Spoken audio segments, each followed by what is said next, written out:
Well, hello, everyone. Thank you so much for joining me. Really do appreciate your time. Tonight, we are talking about the case of Jack and Lilly Sullivan, who vanished from their Pictou County, Nova Scotia home on May 2nd, 2025. Next month, the stepfather, Daniel Martell, has court in unrelated charges not related to Jack and Lilly Sullivan, one count of SA, one count of assault, and one count of forcible confinement. Last night, we did a members only, and we learned a lot of things. Tonight, we're going to learn a lot more. Get ready for this because we have a lot to talk about tonight on the other side of this. I've walked through storms in scars and grace, smile through pain with a painted face. Sing it if you know it. They call me too loud, too much, too strong, but honey, that's the reason I belong. Every scar's a scripture, every tear's a hymn. I found my worth where the light grew dim. They tried to break me, but here's a twist. I turn my pain into a clenched fist. I'm an unbreakable woman, born of fire and pearl. I shine like grace in a reckless world. You can test my faith, you can shake my plans, Welcome to the baby. but I'll rise again. Just watch me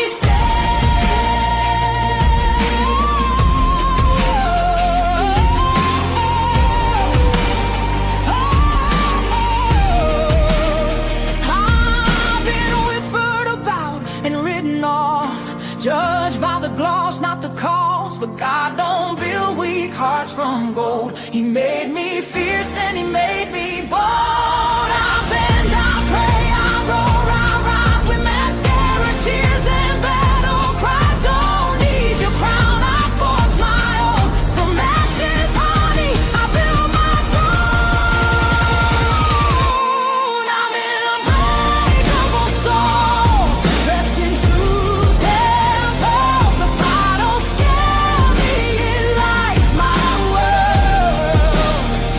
You can doubt my voice, but you'll hear my name. I'm holy and hood, and I'm done with shame. For everyone called Thank you, too Miss much, too Helicopter. loud, too Appreciate real. that. You're not to anything. You're exactly what power looks like.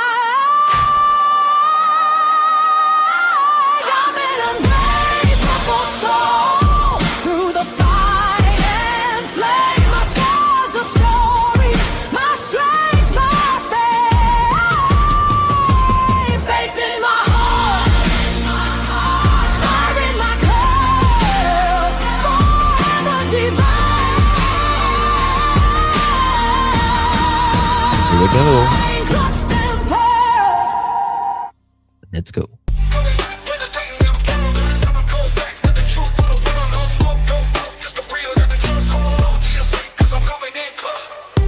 Thank you, Miss Brandy. Love you, darling. Coming in clutch, better tighten them pearls, dropping cold facts. Got the truth for the world, no smoke, no fluff. Just the real that we trust, hold on to your seat, cause I'm coming in clutch.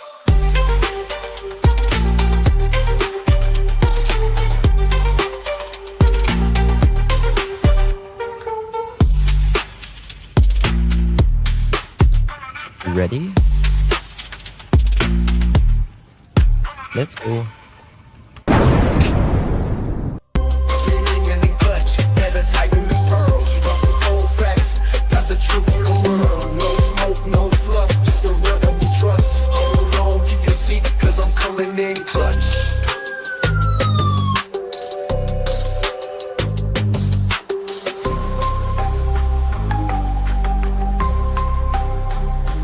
Coming in clutch.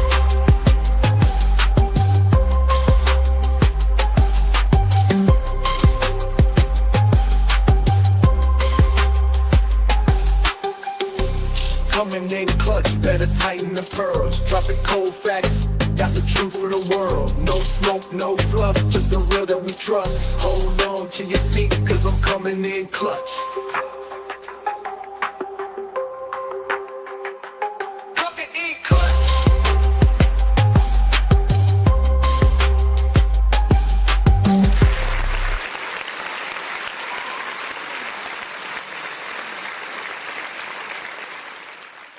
Copyright disclaimer. Under Section 107 of the Copyright Act of 1976, allowance is made for fair use for purposes such as criticism, comment, news reporting, teaching, scholarship, education, and research. Fair use is a use permitted by copyright statute that might otherwise be infringing. If you have a complaint about something and find your content is being used incorrectly, infringement was not done on purpose and will be rectified to all parties' satisfaction. Disclaimer. In no way, shape, or form are we accusing, blaming, or declaring anyone guilty of any crime. Everything discussed here is based on publicly available information, media reports, court records when available, and our own commentary and opinions. Everyone is presumed innocent unless and until proven guilty in a court of law. This content is for discussion, awareness, and public interest commentary only. Please do not contact, harass, threaten, or attack anyone mentioned. We are here to ask the questions, examine information, and keep attention on these cases, not to convict anyone online.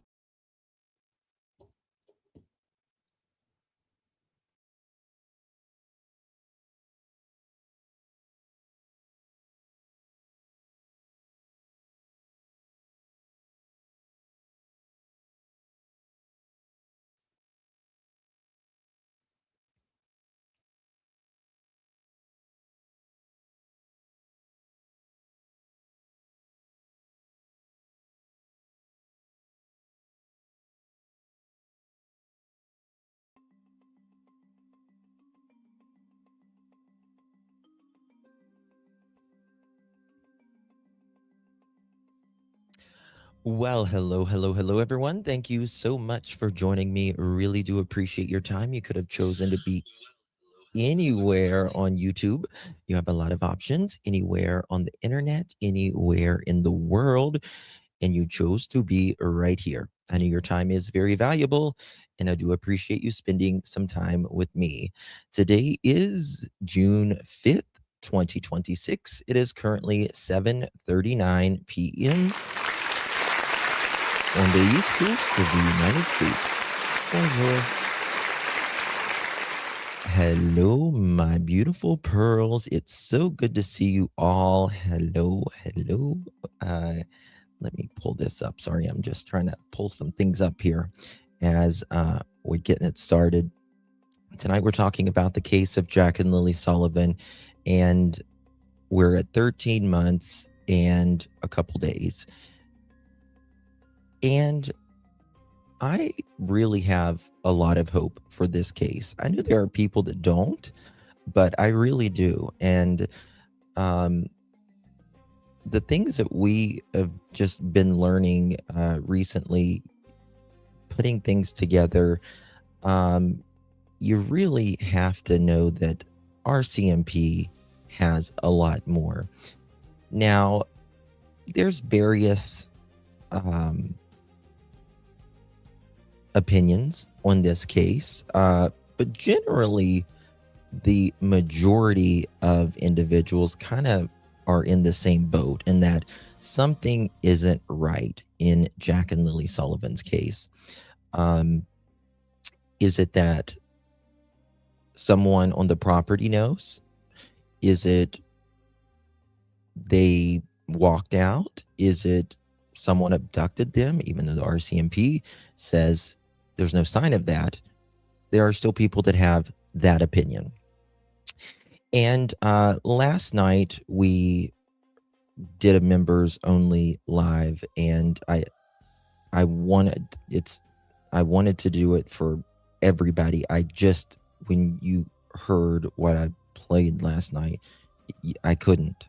I wouldn't be allowed to otherwise.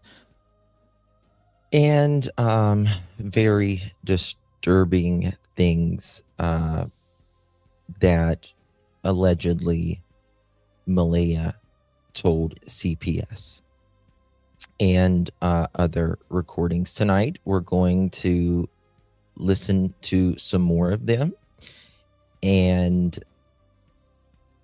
we're also, after all of that, we're going to be talking about this new guy.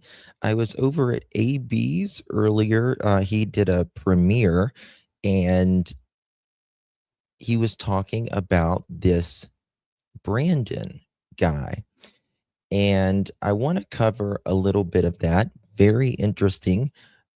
what AB was talking about, pulling up some of the documents versus what this Brandon guy said. I'm still not fully aware of him, to be quite honest with you, and I haven't really formed an opinion on it yet. So I want to hear from you guys on that as well, what your opinion is on that. Um, but a lot to talk about, a lot to talk about. Before we get started, if you would be so kind and please do me a big favor and hit that thumbs up button, would greatly appreciate that. Also, if you would share this live out on any of your favorite social media, hit the share button, copy that link, drop that link in any of your favorite social media. I see you guys have been doing that. I really do appreciate that. Also, hype this video. You get 3 hypes a week here on YouTube, and if you have to use it on, you have to do it on your mobile device, your phone, your tablet, anything that's mobile, I suppose, whatever other mobile devices there is out there. The more you participate, the more points you get, and it's really helpful to get, especially like your favorite videos or favorite creators out there. It really helps us. YouTube has very much recently, you probably heard this, recently changed their algorithm, and yeah, so it all helps. Good to see everyone in chat. Thank you guys so much.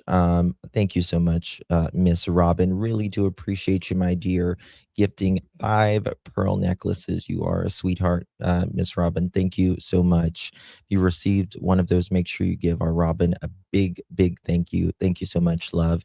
Debbie, thank you so much, my dear. Welcome to the Pearl family. Really, really do appreciate you. And Pinky, thank you so very much for 2 months of your support. Really appreciate you, my love. I appreciate everything you, Justin. Keep the we are. And I'm gonna try to do a second live tonight. Um uh so we'll see. Just depends. Uh but we may be doing a Guthrie live. There's some things I've been working on with that. I apologize once.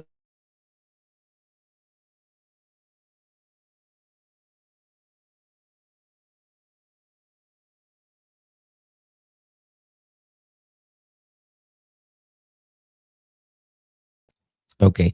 Thank you so much, Pinky. Appreciate you, my love. Good to see you. Helicopter, thank you again, darling. Very kind of you. Really appreciate that. Very kind to me. Miss Brandy, always, and Indy, thank you so much, love. Appreciate you very, very much, Brandy. Hey, Pammy Bear. Good to see you, girl. How you been? Thank you for gifting 5 pearl necklaces. Very generous of you, Miss Pammy. Appreciate you very much. If you received one of those, make sure you give our Pammy Bear a big thank you. Miss Dolores, I love your shirt, Justin. Well, thank you. Thank you so much. I appreciate you, love. Thank you so much, Miss Dolores. Good to see you, and thank you for your support. Miss Lori, where you been, girl? Yeah, 6 months. Thank you so much. Sorry, been MIA, been very sick. Oh man, I hope you feel better, Miss Lori. I hope you're on the mend. Uh, I'm sorry, love. We missed you. Good to see you, my dear. And little black bear, thank you so much, my dear, for gifting a pearl necklace. Really appreciate you on that as well. Um, if you received that, make sure you thank our little black bear for that. Thank you so much.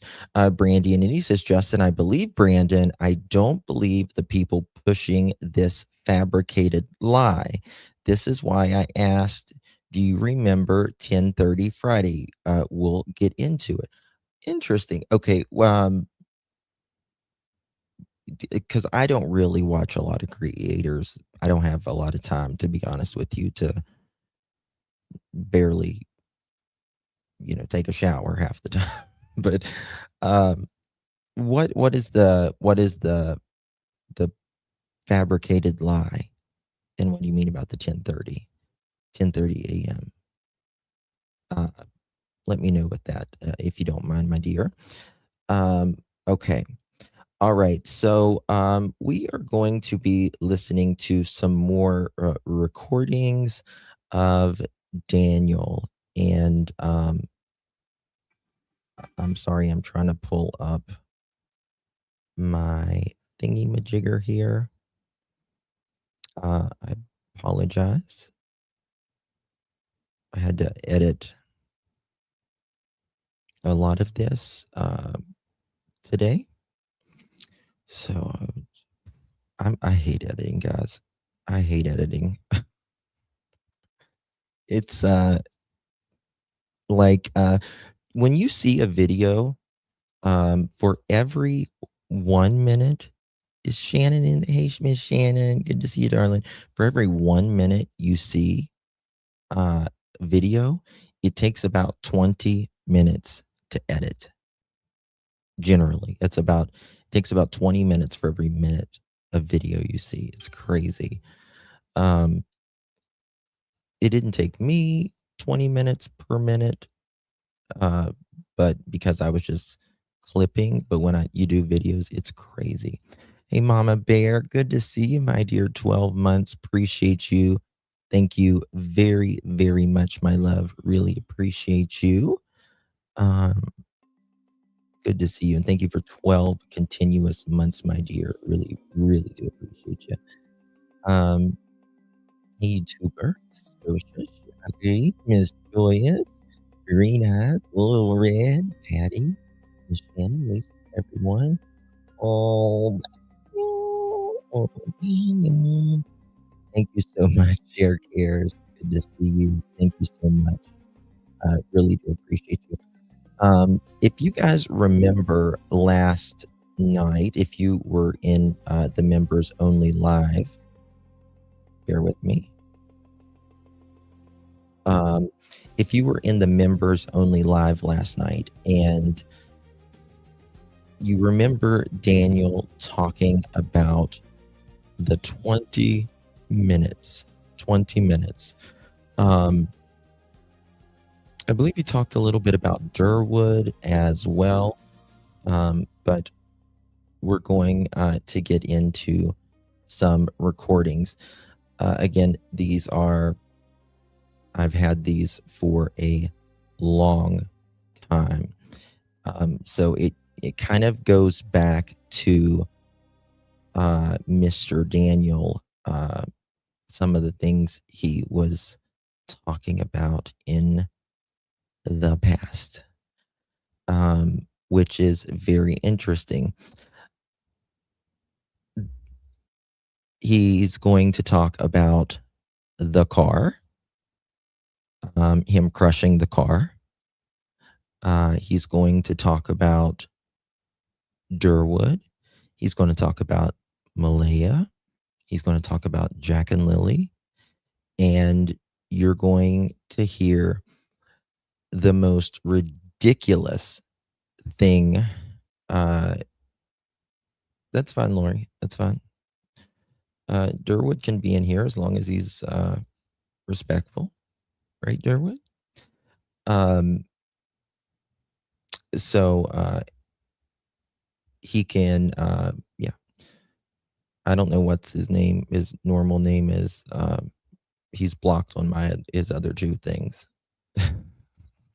Aren't you, Durwood? But he can be in here as long as that's, all right, so we're going to get right to it. I will kind of be careful, Miss Leslie, as you're driving, babe. I'm going to kind of pause this so you guys, because what are they called? The closed captions are not always accurate, for sure. And I'll tell you, if you can't hear. Okay. All right. So here we go. Let's get it started. Guys, make sure you hit that thumbs up button or double tap that screen if you're on mobile. Yeah. Durwood knows I don't believe him with a lot of things that he says. And it's I don't think so. Criminals hate me. I don't think so. I don't think so. I think, hey, damn, good to see you, bud. Um, but yeah, okay. Here we go. Hey, Kelly, good to see you, darling. Thank you so much for renewing your membership. How you doing, darling? Appreciate you very much, Miss Kelly. Thank you, lovies. I appreciate you. I'm trying not to do the clapping thing as much. Do you guys like the clapping or no? I feel weird if I don't do it, and I don't know. Just let me know. Okay. If you don't like it, it's fine. Everywhere I go, like I come home. Okay. All right. So here we go. Everywhere I go, like I like it. No clapping, no distraction. I like it. Durwood, tell us, when's the last time you had the clap? Let us know in the comments there. Okay, I'm sorry, Durwood. I shouldn't have said that. I'm trying to be nice to you. Okay. everywhere I go, like I come home and I go on the highway. I can see the red, white, and blue drones above the highway. If I'm not stupid, I know exactly what drones look like because I've seen them thousands and thousands of times. I'm like looking up to people that no, that looks like a star. You know, stars don't fucking blink. That's the first of all. Do you hear him? Stars don't can blink. I mean, guys, this is the most ridiculous thing. When you think you haven't heard the little weasel enough, it gets worse. Like, you have to be on the mathematics, in my opinion, to even speak like this. You know what I mean? Stars don't blink red, white, and blue. And it's like when I get to work in the morning, drone, they already have RCMP drilling right above, you know, the mill. Okay, right there he says, when I get to work of the morning, the RCMP has a drone right there above the mill, which is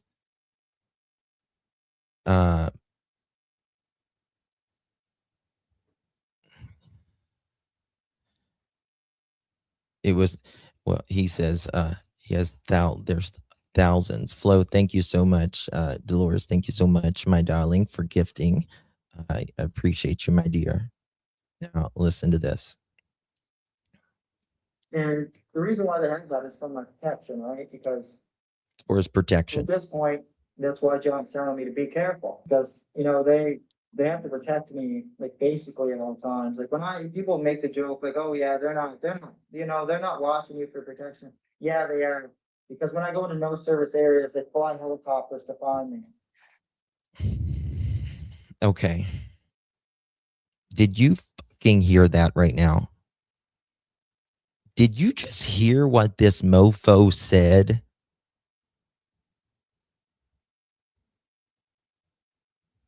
He says when he goes into no service areas, they fly helicopters to find him. I shit you not.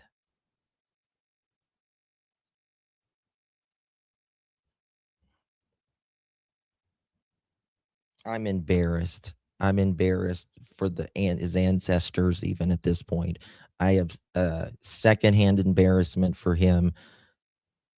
Ugh. Just listen to that again. Be careful because you know they have to protect me like basically at all times. Like when people make the joke like, oh yeah, they're not, you know, they're not watching you for protection. Yeah, they are. Because when I go into no service areas, they fly helicopters to find me. Yep.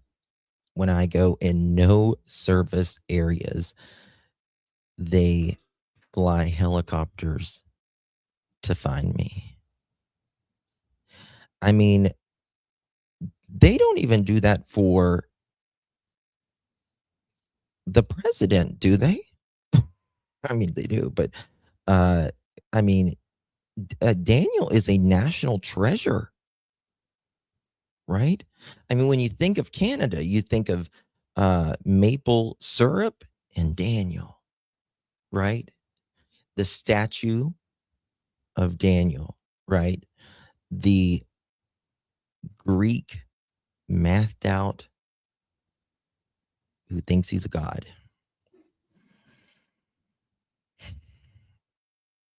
It gets worse. It has to be. You cannot convince me. You will never convince me that this mofo is not on the Coca-Cola right here.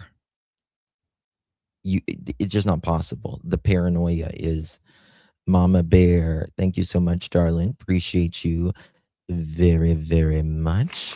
DM, in my opinion, is exactly like my ex, who was in Dartmouth Provincial Court for the same charges. Crown called my ex a sociopath. The way the lies just flow.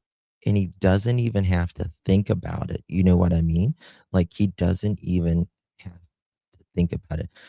I'm not sure if it's in these recordings I'm playing tonight. I've got a lot more recordings of Daniel and Janie and all kinds of stuff, but it might be in this one tonight where Daniel says his therapist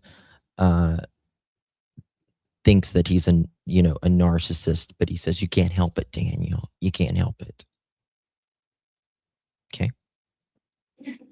When I was in the cave, there many times we go into no service areas, and he'd send a helicopter to find me. Yeah. When Daniel goes into no service areas, they find helicopters to find Daniel. My God. How just great you are, Mr. Daniel. Just how great you are. Where is my picture when I need it? 1 second. I think it might be right here. Let me check this. Oh, damn. Maybe it won't do it. 1 second, guys. Apologize. I'm trying to get this. Upload this real quick. Yeah. That's just what that's just what they do for Daniel. He says that's for, his protection, the red, white, and blue drones. He says the only ones that has more drones is Durwood and Durwood's son. Yeah, green has it, right. The helicopter would go right over top, and then, if they thought he was doing something, they would keep the helicopter in the area.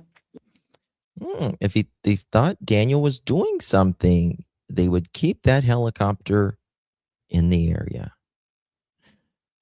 Daniel, why, when they have drones up in the air? Well, Daniel's going to explain to you why sometimes they can't use the drones. I know, happy farm gal. I know, it's bad.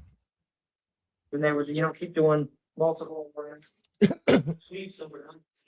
And just know where I am, they should move down, and they fly on. Same as I don't have any service at the house here, right? So on the days when it rains, the drone can't fly in the rain, right? So he says, the days that it rains, the drones can't fly. They can't fly in the rain, these drones, right?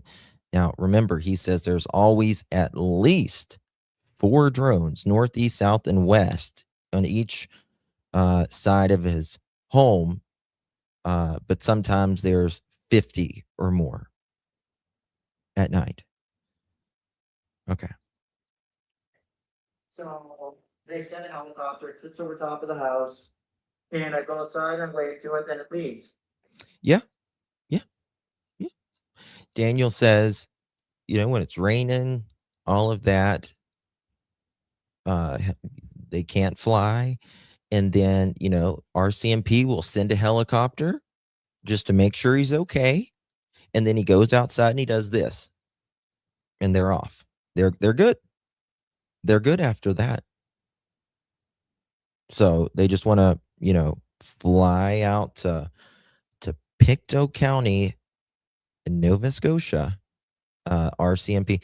I mean, I don't know if Daniel knows how much it is to keep a helicopter in the fucking air per minute, but it's a lot of money, you buffoon.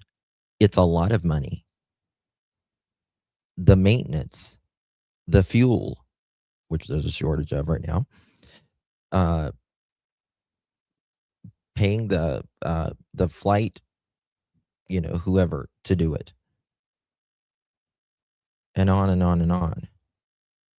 But no, there's always at least 4 drones. Now, I believe they are watching Daniel. I really do.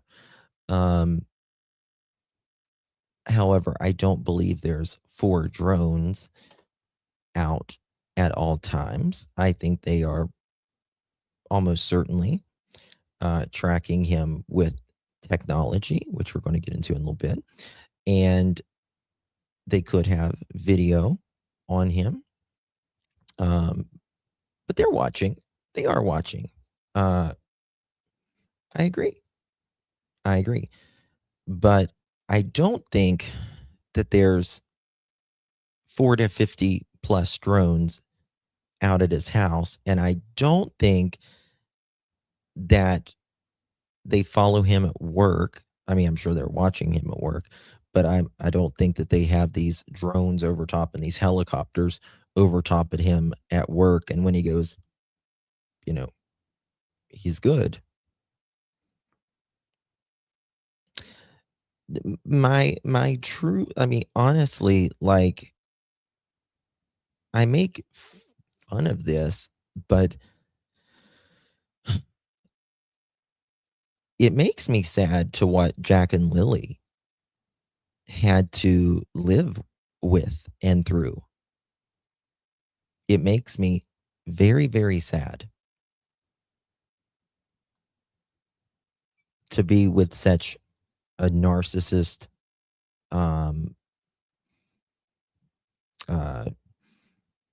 in my opinion, drug-induced psychosis, in my opinion. Just want to make sure that I'm home. Then when it rains, the drone can't fly in the rain. Right? So they send a helicopter, it sits over top of the house, and I go outside and wave to it, then it leaves. Just want to make sure that I'm home. Then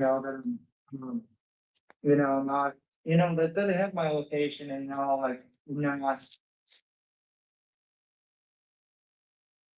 Because in the end of this, they're gonna need me on the stand, I imagine, to help the prosecutor make that final distinction, how much jail time and everything they're gonna need. Again, this goes to Daniel.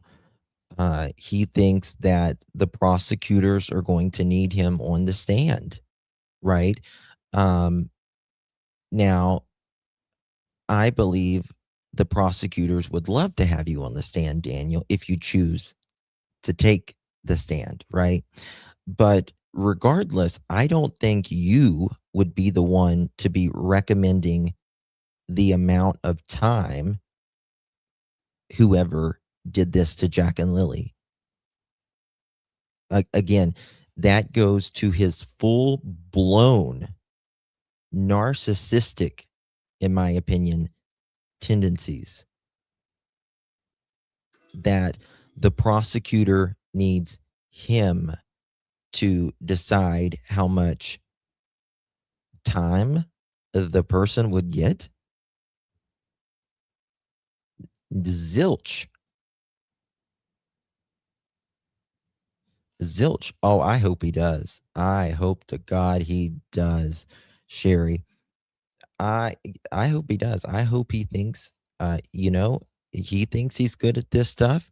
So, Daniel, sing like a fucking canary for all I care.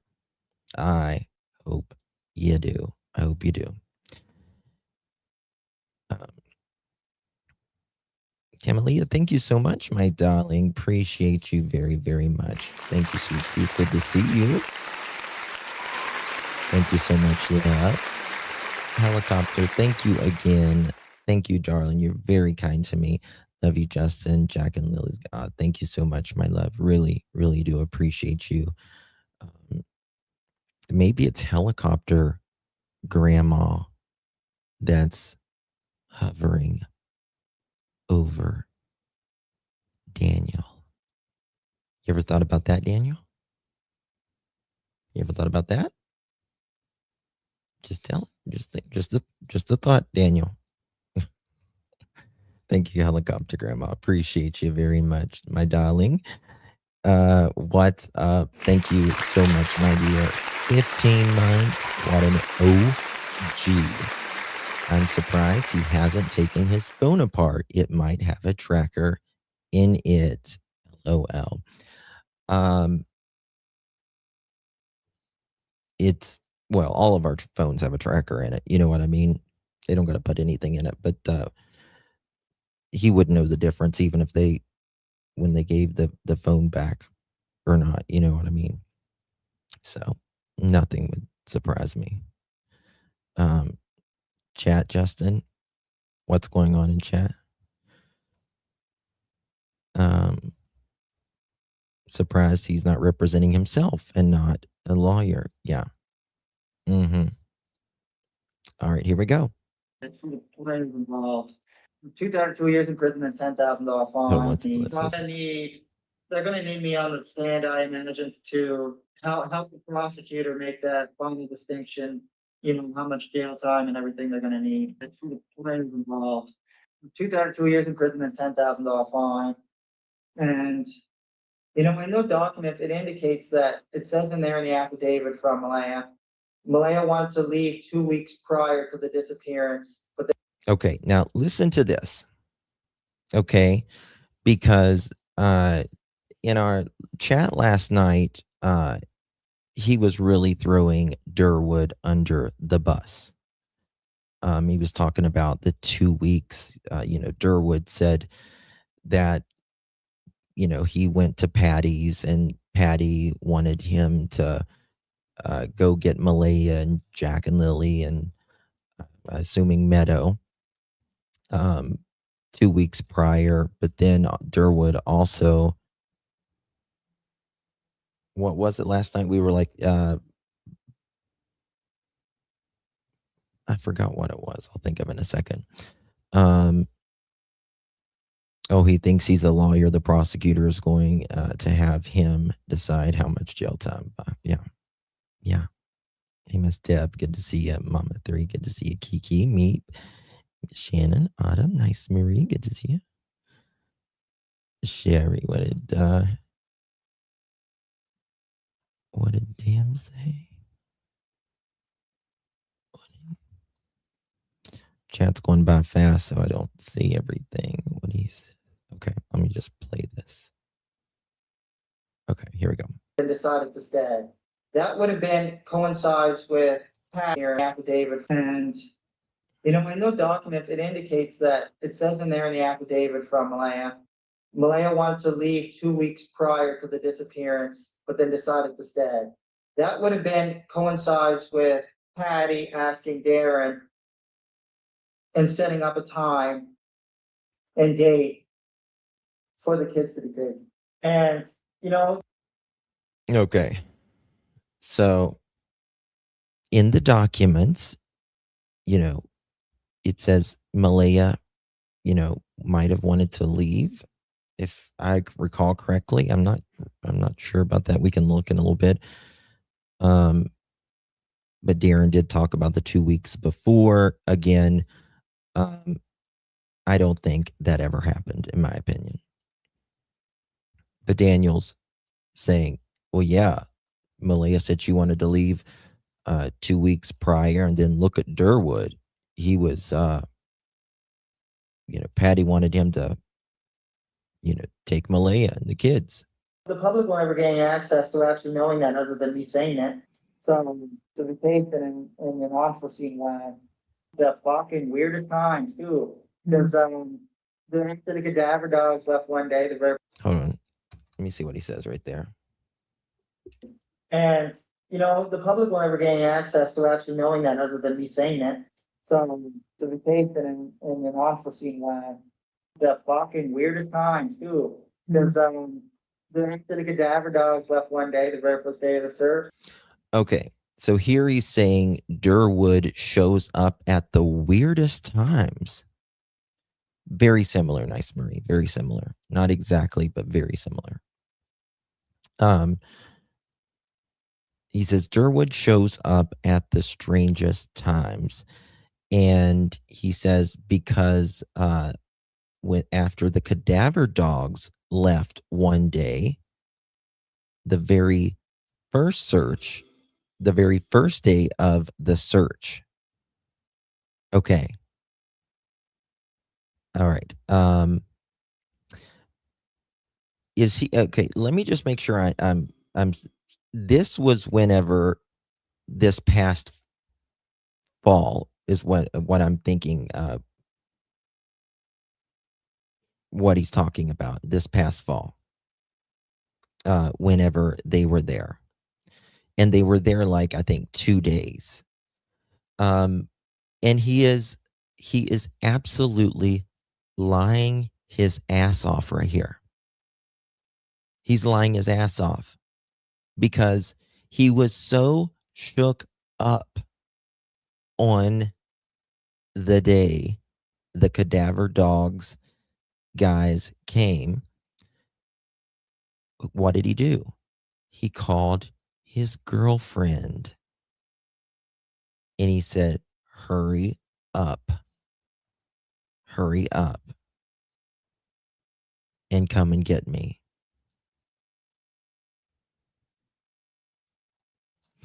Sam, thank you so much, my darling. Appreciate you. Thank you for your support, my love. Good to see you, Miss Sam. Thank you, love. Good to see you. Appreciate you very much, honey. Justice for Jack and Lilly. Amen. Amen. I hope it comes sooner than later.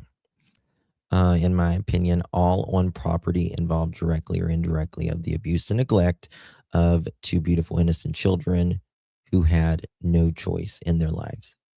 You're exactly right, Miss Shannon. You're exactly right. So, again, last night we heard of Daniel speaking about secret meetings that he had with Durwood 3 weeks after Jack and Lilly vanished, he says. You know? To the case and in an unforeseen way, the fucking weirdest times too. There's, the cadaver dogs left one day, the very first day of the search. I look outside, who's in the yard? Darren. He comes up there and talks to mom. Who's in the yard? It says in the air. These closed captions are not always right. So you just got to really listen with your ears. Who's in the yard? Darren, he says, talking to mama. He likes to tread lightly around me because this is funny to me. Daniel talks a big game, doesn't he? He talks a big game. He likes to tread lightly around me. This is where I'm going to absolutely take up for Durwood. Daniel, you would quiver at Durwood. Listen, Durwood's a big guy. He's, got that Nova Scotia grit about him. You know what I mean? Tough. Durwood's tough. Daniel, hid inside like a bitch. When him and Janie was out in the yard arguing, Daniel said he was sleeping. He was sleeping. He was hiding like a bitch. That's what you was doing, Daniel. You know it. I know it. Everyone knows it.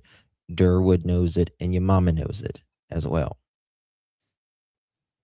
He likes to tread lightly around me because well, now he does. To tread lightly around me because he knows that I'm always canon on social media, and he doesn't want anything that he says to tie to him. He knows I'm a loose cannon on social media, Daniel says. Daniel, you're just loose. You're just freaking loose, is all you are. That's all. Oh, bless you, Leslie. Hey, Bonnie, ever since I was a kid, I giggle when a man is referred to. Really? Really? He's a bitch. He is. No, Joe Canada, I'm not. No. I'm saying Nova Scotian. I'm talking about men specifically. Like they're tough. Nova Scotians are tough, right? You guys are tough people. He's like lumberjack tough. No. But you know who soaks up the information and says it word for word I love my Canadians. right out of Darren's mouth? So he uses him as his yes. Hold on, what I missed? Yeah, social media, and he doesn't want anything that he says to tie to him. But you know who soaks up the information and says it word for word right out of Darren's mouth? So he uses who sucks up word for word when it comes right out of Darren's mouth? Your mom?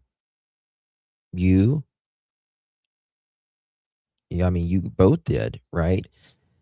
Janie said, "Oh my God, when I talked to Durwood, it all made sense. It all made sense." Right? The last time I had a pap smear was at the Lumberjack, and I used an oyster shucker. Okay. Which never made sense to me, right? It never made sense to me because it's like, when Janie said that, I was like, why would Durwood make it make sense for you? Why would Durwood make it make sense for you when you were there? You lived it. You allegedly experienced it. Thank you, Miss Leslie. So.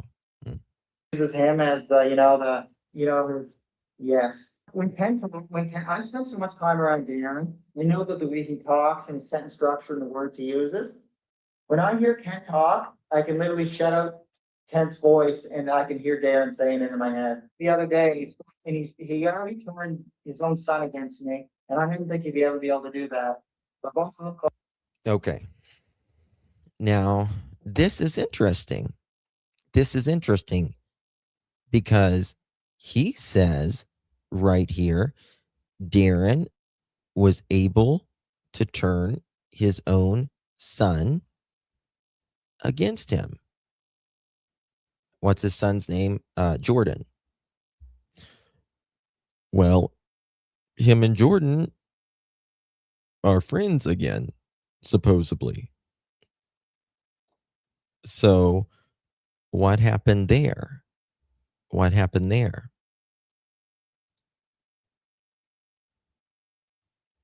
Yeah, Deb, we know what's in that. We know what's in that, girl.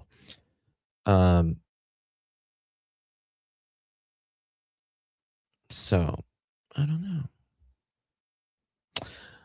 Now he's gonna, which I don't know if it's gonna be on the record. I don't think it's gonna be on the recording today. But I will share some more recordings of Daniel, where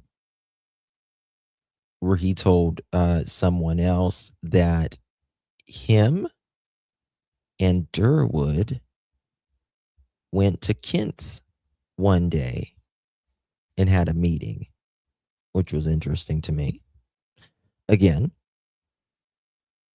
Daniel says this. He said Durwood showed up right after the cadaver dog guys left. That can't be. It can't be, because he went with his girlfriend and they got broke down and had to spend the night in the truck and walked back the next morning.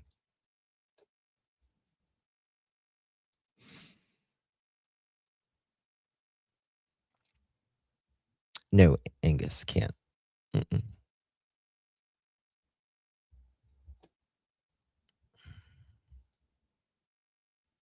Called me and they said some guy was named Eli, and I owe him $30,000 for drugs. And you think that major crimes would have fucking seen if I owed anybody money for drugs when they took my bank records and they took my phone, right? So we know, and major crimes knows where I got my drugs from. They're fully aware of that. They went in back and they went and interviewed the guy and everything checked out what I said. You know, and they came. Okay. So there he says they RCMP knows exactly where I got my rugs from. Now, again, there's no shame in being an addict or recovering from it. I think the shame is after all of this and you're still lying about everything at this point. But he says the RCMP went to my rug dealer and spoke to my rug dealer. Well, your rug dealer is also your friend, Daniel. You know, starts with the C and ends with the ants. Starts with a ch and ends with the ants. Maybe that's what it was. And what's also interesting to me there is Daniel claims he was clean at the time Jack and Lily went missing, right? So, if he was clean at the time that Jack and Lily went missing, Daniel, explain to me why the RCMP would give a why? Why would they care? If you were clean at the time Jack and Lily went missing, they wouldn't care. They wouldn't care. Except, I'll bet dollars to donuts, in my opinion, that you weren't. And dollars to donuts, if trial ever happens, that they will say that there was, in my opinion, at this time at least, rugs in that home and perhaps rugs in that car, in one of those vehicles.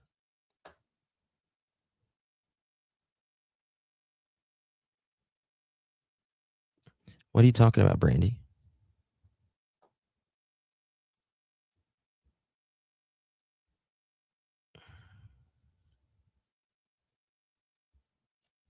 What's going on?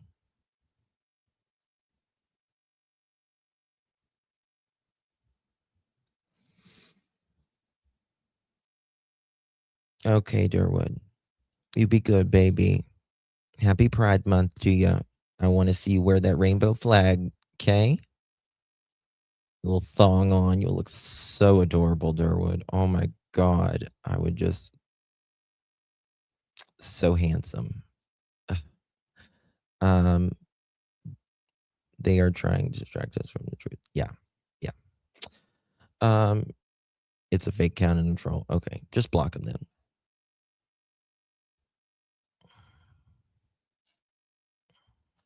But he's watching either way. Okay. Okay, moving on here. Major constable.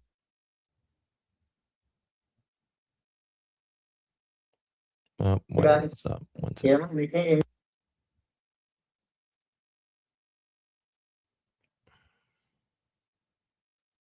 Okay, give me a second. Major Cons came back and told me that, oh yeah, we talked to him and you know, everything he said was 100% correct. I was like, yes, you know, like, yes, I know, because I'm not lying. Yeah, because I know I'm not lying. A liar doesn't have to, someone telling the truth doesn't have to tell you they're being truthful. They don't have to constantly say, yeah, because I'm not lying, right? All right, we are moving on here. This is where it's going to get a lot more interesting, in my opinion. All right, so one thing that we know is that, in my opinion at least, and this is what I believe Jack and Lilly, something happened to them Thursday night between 8 p.m., maybe even 7 p.m., but definitely 8 p.m.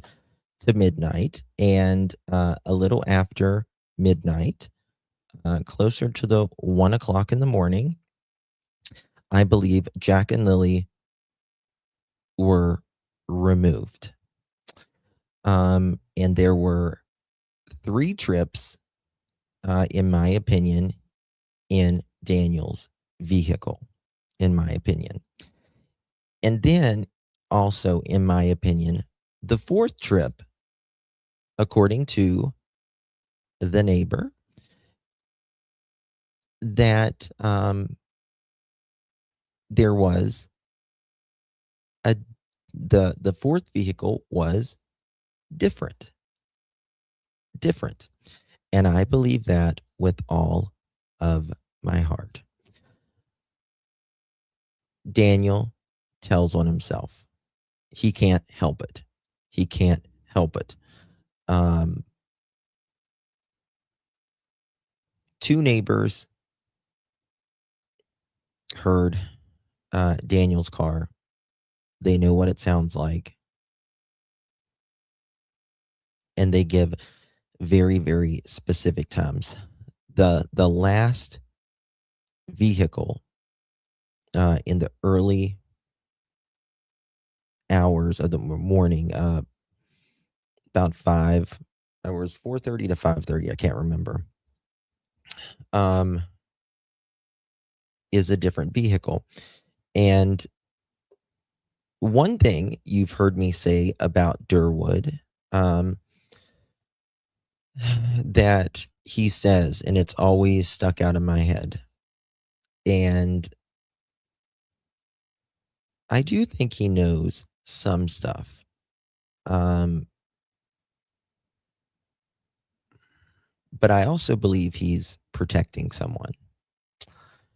And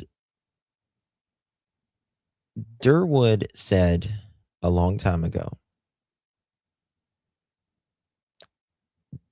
Daniel, who was with you? Who helped you drive that night? Who was with you in the car that night? Now, another thing that raises red flags for me with Durwood is the black Kia Rio. Durwood. And because he said he's never owned a Kia or a Kia Rio for that matter. Except he did. And he sold it about 60 days or maybe even less after Jack and Lilly went missing. I've shown you guys it on Facebook Marketplace, right?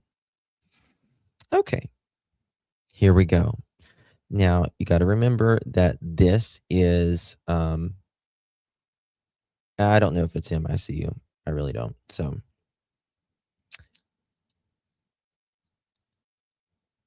listen to this. Now, you got to remember this recording that y'all have not heard before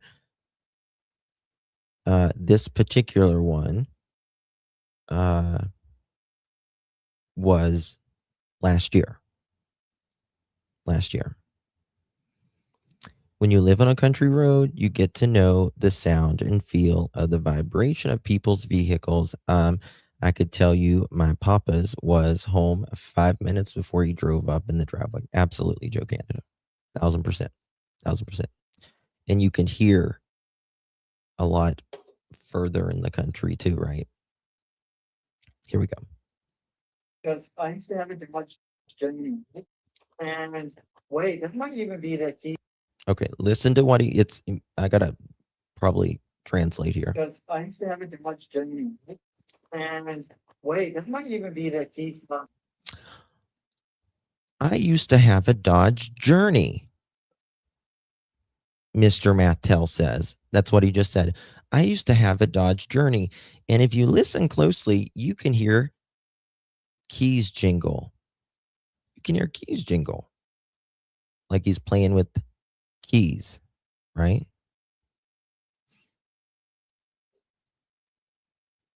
Because I used to have a Dodge Journey. And wait, this might even be the key spot. That might even be the case from my Dodge Journey. Wait, that might be the keys. That might be the keys for my Dodge Journey. And I put this picture up here because I put this up here, but this picture right here is the keys that was on the hot water tank that Malaya says she woke up at around midnight and Daniel was in the bathroom smoking the cracola, right? Daniel, after Jack and Lily went missing, all the family was there. They heard Daniel fucking around in the bathroom, and one of them, they were like, "What is he doing in there?" And one of them had used a bathroom. They went in there. They took this actual picture because they thought something was weird. They said it smelled funny, allegedly, and there was, different things out, things taken apart or whatever. And then he had these keys and this box where he allegedly did his rugs and kept his rugs in right here on the hot water tank. And then, we found out about it, and Daniel denied immediately. Immediately, that he says, those were not my keys. Those was Haley's boyfriend's keys. But it's just so interesting that he's talking about, I don't know, his Dodge Journey right here, your blue Dodge Journey. And he's going to describe some things for you.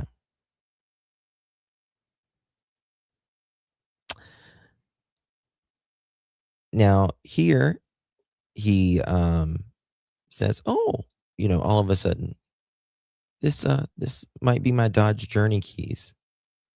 Well, it's very interesting. You don't need keys if you take it to the crusher, do you? You don't need to give him your keys if you take it to the crusher. RCMP, he has those keys.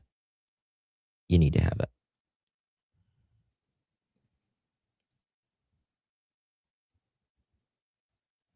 I think Malaya knows exactly, in my opinion, what happened to Jack and Lily, and she participated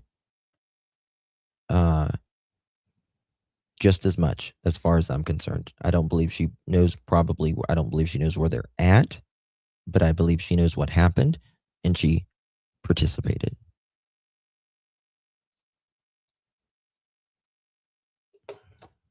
Thought of that, but that's because I used to have a Dodge Journey. I used to have a Dodge Journey. And wait, this might even be the key. That might even be the Wait, this might even be the keys. That might even be the keys key from my Dodge Journey. for my Dodge Journey. Never even thought of that. But I never even thought of that. that's for a Dodge vehicle, right? But that's for a Dodge vehicle, right? Now, the key fob I have down here, I think I have a Subaru key fob, or it might be just a generic key fob. I don't know. But so interesting, isn't it, y'all?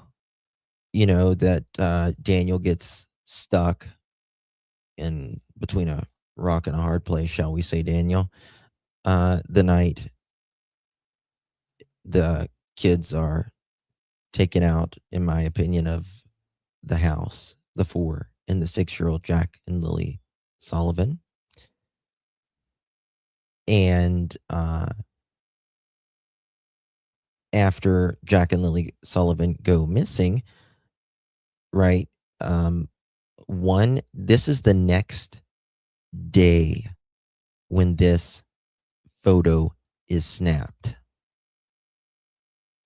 This is May 3rd, 2025.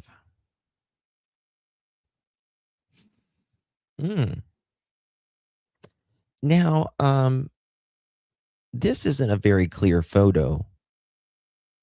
But Meep is taking the words out of my mouth right now, but I'm gonna add to that a little bit. And look at all that mud. Look at all of that fucking mud right here. Mud everywhere.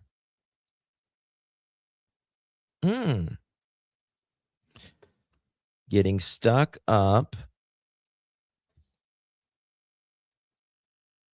in my opinion, hiding people.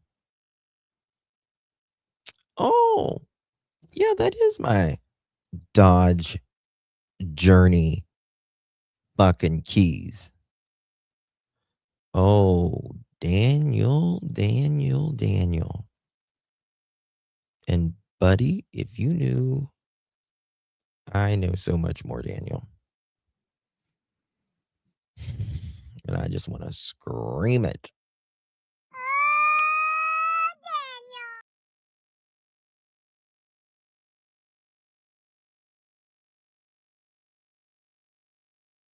That's exactly right. Money tells no lies.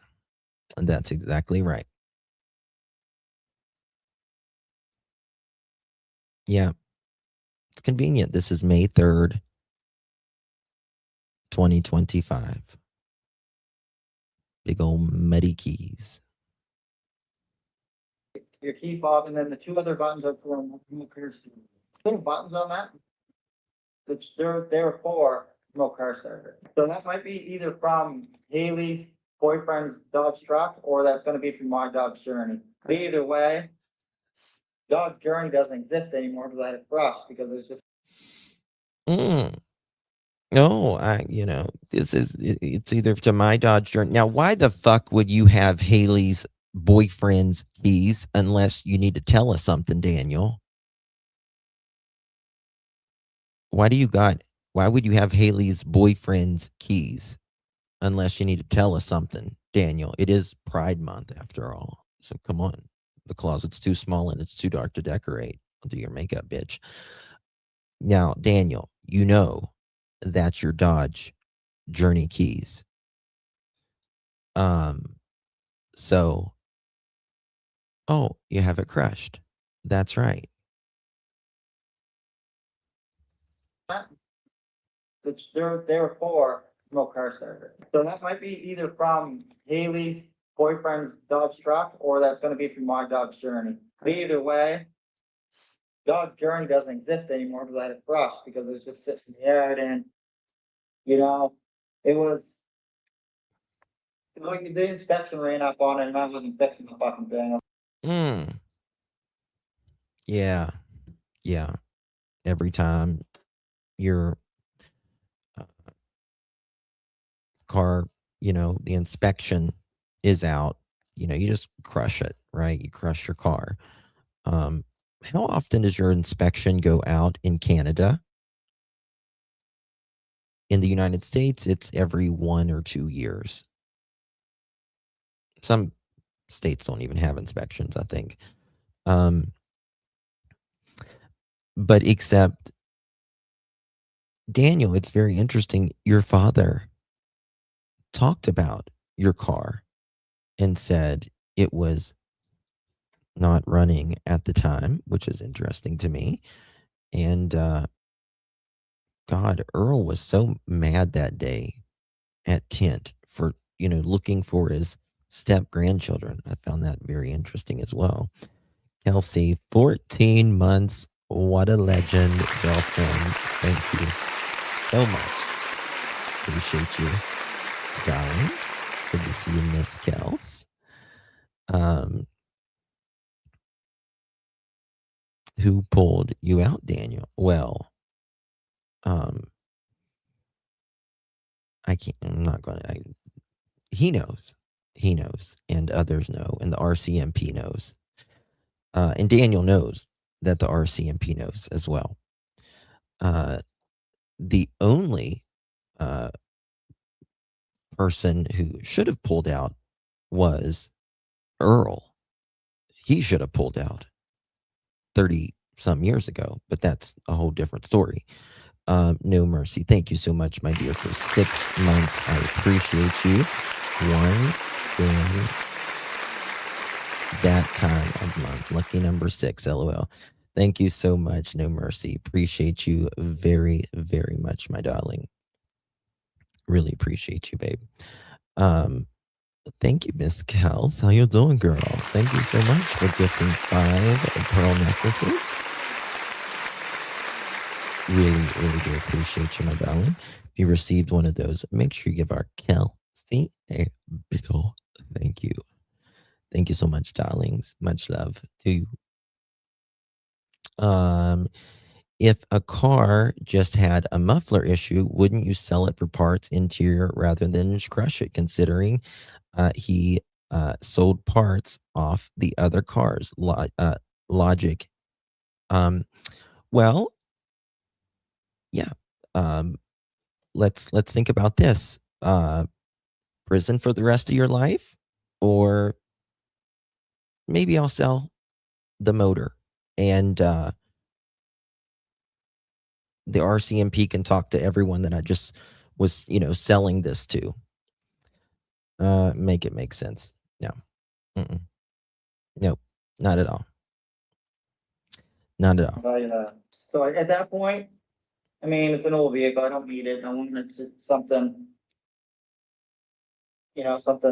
something I want because, and then I said, like, I've been through so much shit. I'm gonna get a vehicle that I actually want.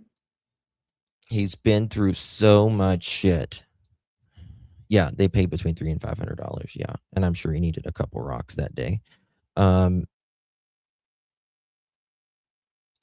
So Daniel says, I want a vehicle that I actually want.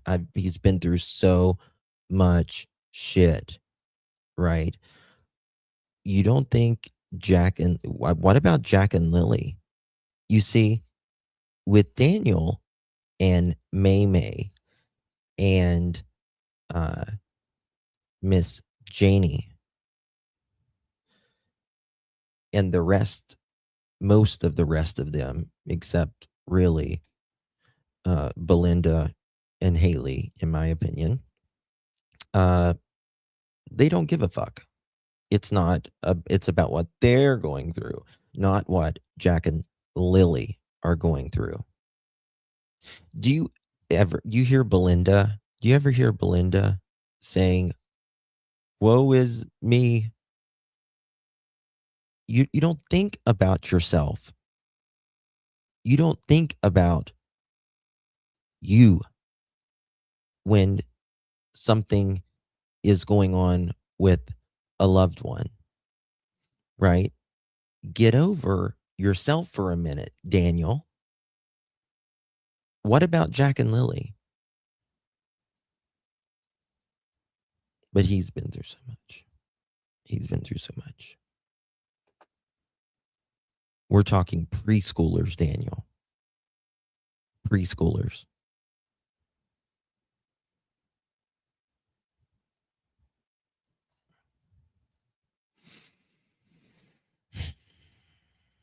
That's it. That's it, Joyous. Bingo. You never hear Belinda say anything about herself. Always about Jack and Lilly. That's right.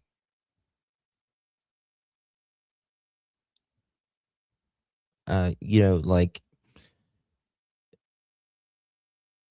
your loved ones, you love them more than you love yourself. You know what I mean? Like you really do. Except that's not everybody. Uh, Daniel loves him. I mean, he's so special. Helicopters fly over him, especially when he's out of service, like he said, right?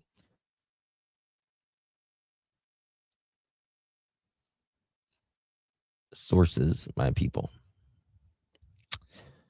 I've got so many different recordings of Daniel, of Janie, of people that they might shit. Because that's what I used to do, right?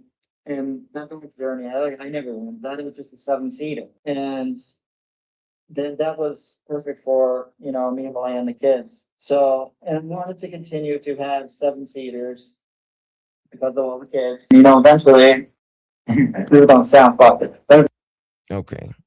The volume just went up way big time. Okay, where am I at? 113. Okay. Let me turn eventually, volume down a little bit. Give me a second, guys. How do I turn it down? All right, there. Okay.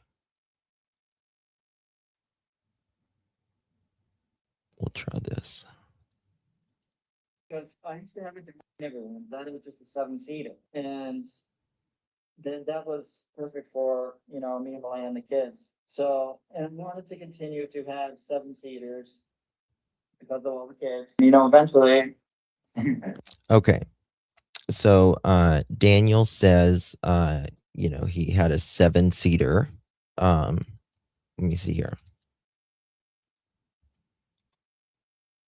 Now, do you guys know what a Dodge Journey looks like? You guys know what a Dodge Journey looks like? One second.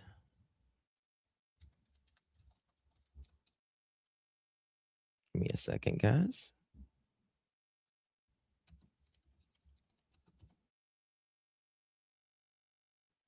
Let's see here. This is what a Dodge Journey looks like.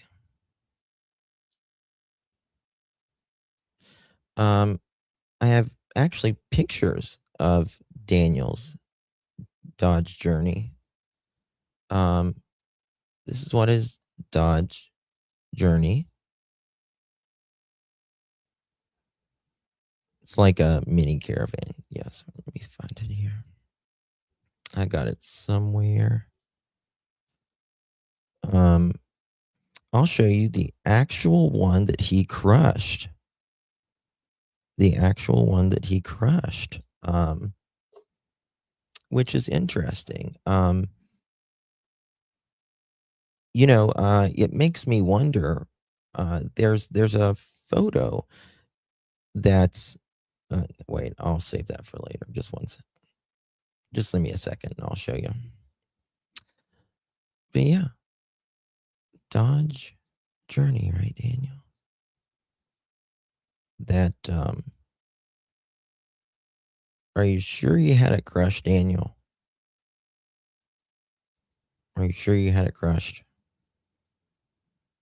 This is gonna sound fucked, but eventually, and then that was perfect for, me and Malaya and the kids. So, and I wanted to continue to have 7-seaters because of all the kids. Eventually, this is gonna sound fucked, but eventually, I will have someone in my life that was, that's gonna need a seat in the vehicle. So I wanna have like enough seats for them. I wanted something that I really wanted. She gave it at the back, just black SUV.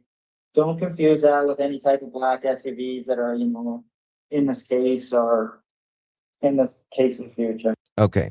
So here he's saying that there is no black SUV, and don't mistake it for any case, for anything in this case now or in the future. I disagree, Daniel. I disagree because there's a fourth car, or no, not a fourth car. There's on the fourth trip, Daniel, rather. Um, no, he didn't, but people know.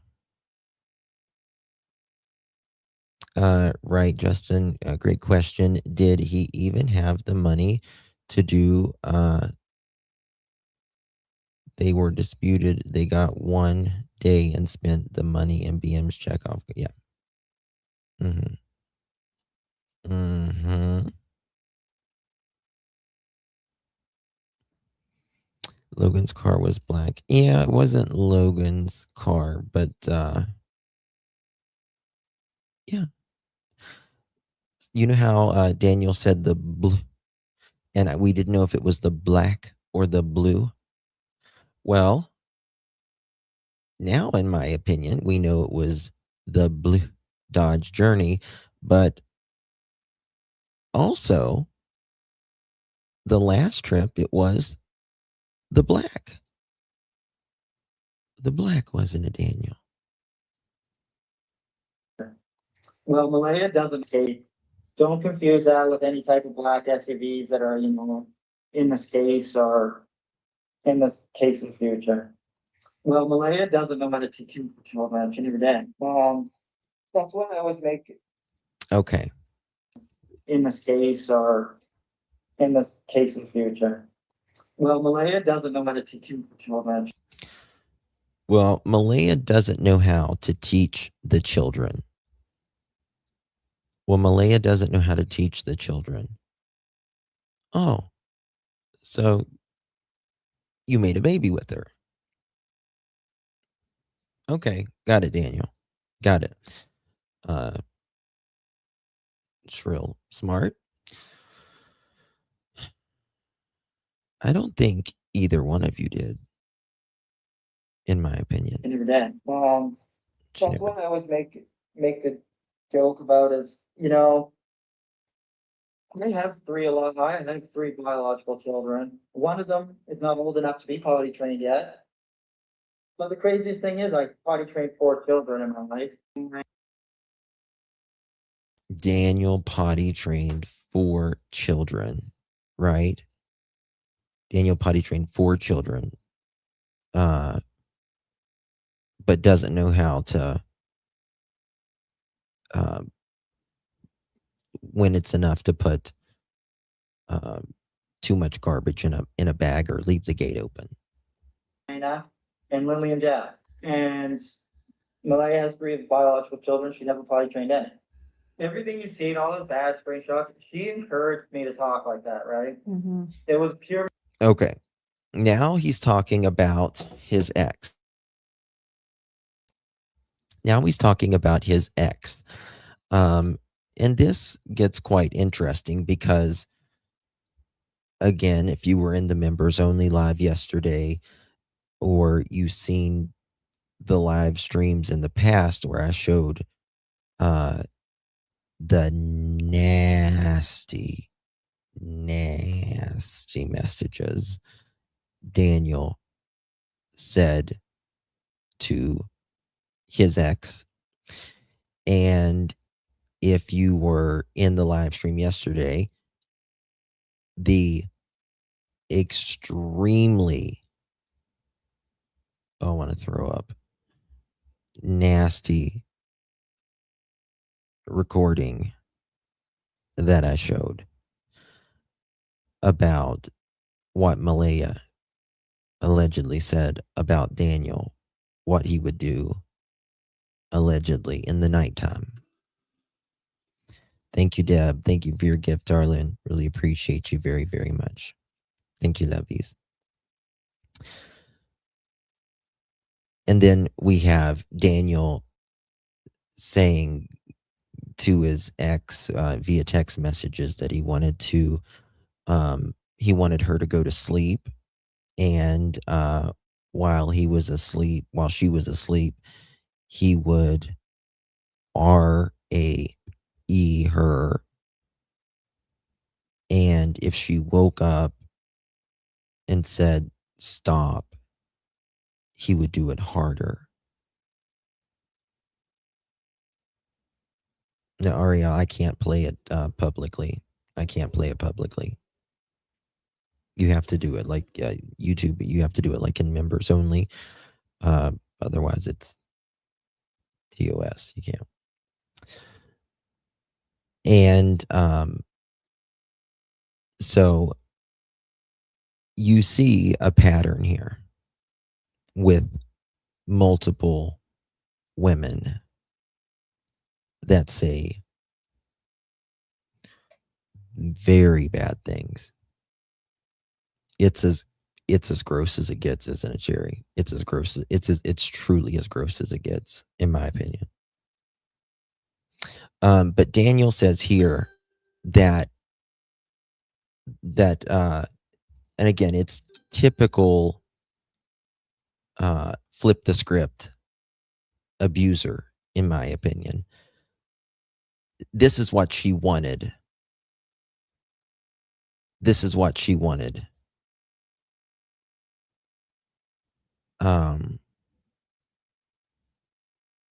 Well, he was very allegedly aggressive sexually. And, she had talked about him leaving bruises and stuff like that. Manipulation, because you knew she encouraged me to talk like that, right? It was pure manipulation because you knew I didn't know at the time, like, it was gonna, like, what her intentions were, right? And I can understand why the world thinks it's terrible, but I was encouraged to speak like that by her to make me fucking seem terrible. But those Yeah.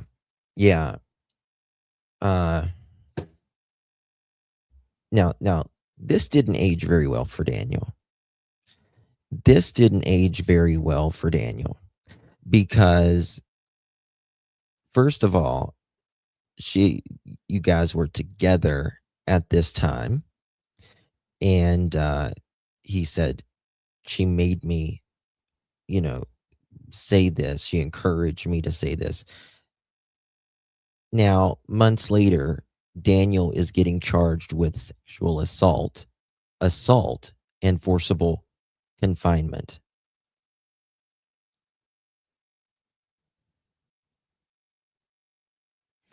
So, patterns. Follow the patterns. these messages were also early on. And then the craziest thing is she actually did fall in love with me. That was the most fucked up thing. She never wanted to know anything on the case. She never wanted to ever, talk about anything to do with the case. She never wanted me to ever bring up Jack and Lily. She never wanted me to ever.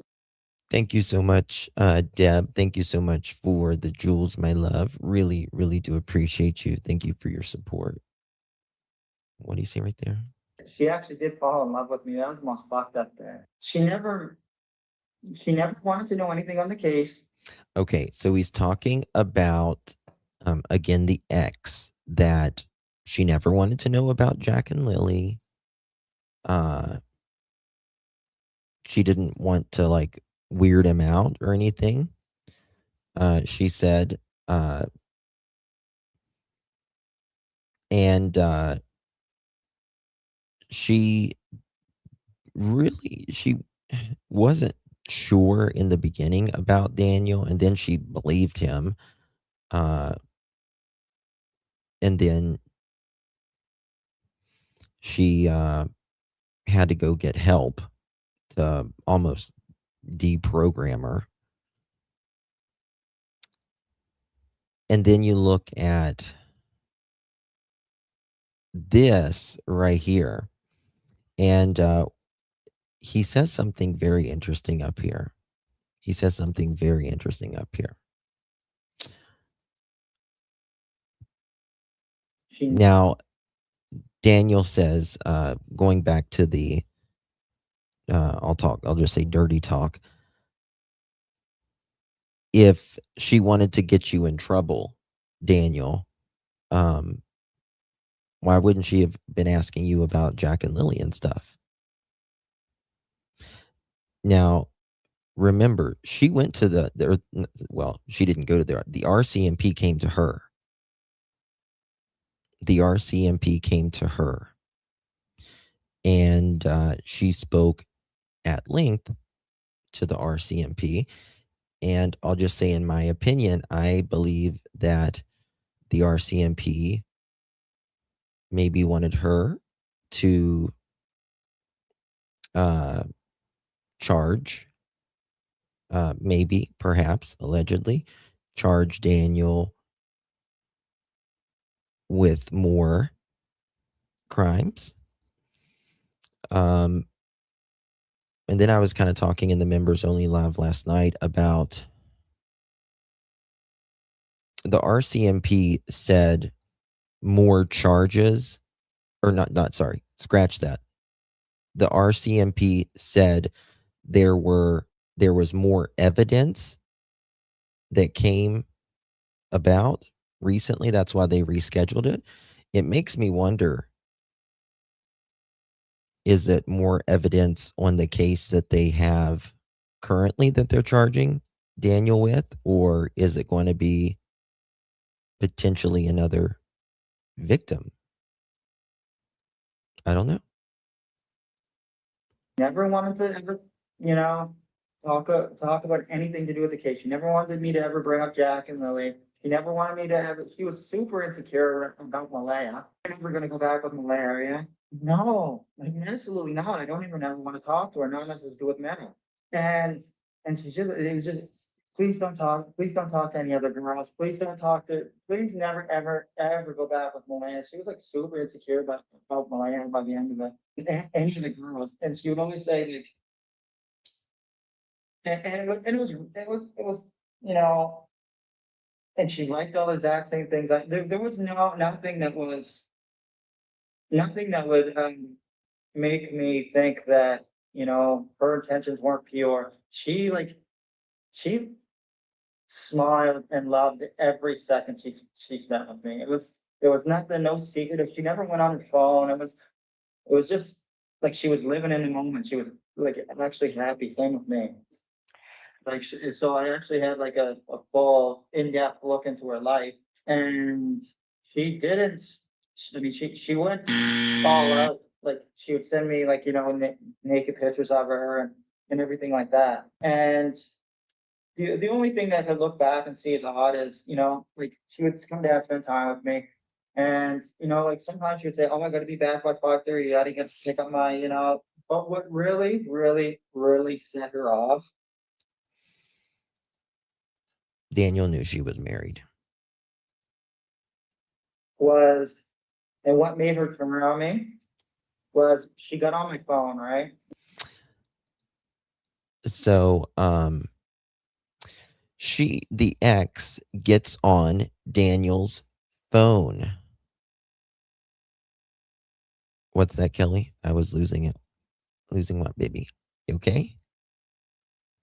He had her delete people on the phone. Yes. Yep, sure did. Now, listen to this. I find this very, very interesting. What he says right up here. But what really, really, really set her off was, and what made her turn on me was she got on my phone, right? See me putting my password to, and to unlock my phone. So while Daniel was asleep, she got in his phone. Weird, my chat froze for 4 minutes. Oh, really? YouTube's weird sometimes. It's really weird sometimes. And she did get in his phone. And of course, Daniel was speaking to other women, showing them pics and, all kinds of stuff nasty stuff that he's, but that's, he's always, little weasels up to no good all the time, right? But what he says after this is what's very interesting to me. Hey, Gypsy, good to see you. Listen to this. Just back that up.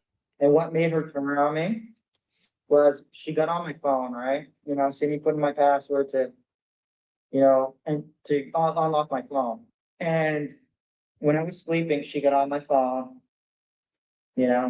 She could have fucking devastated and destroyed the case. Now, he says that she could have devastated or destroyed the case, meaning Jack and Lily's case. Now, he's either just, again, lying like a buffoon that he is,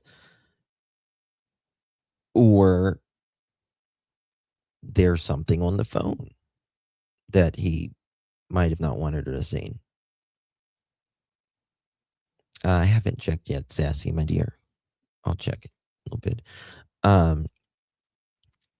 So, which is it? Which is it? But you've got to also remember that now, months, almost a year after Jack and Lily goes missing, they want to see electronics again. They want to see electronics again. Right. That's the question. How? How? Alicia, thank you for the jewels, my darling. Appreciate you very much. Thank you so much. Thank you, Joyce, Miss Joyce, for telling me. Oh, yeah, somebody does a jewel. Thank you, love. So either he's lying his ass off to make it seem like he's got something on there, or he does have something on there.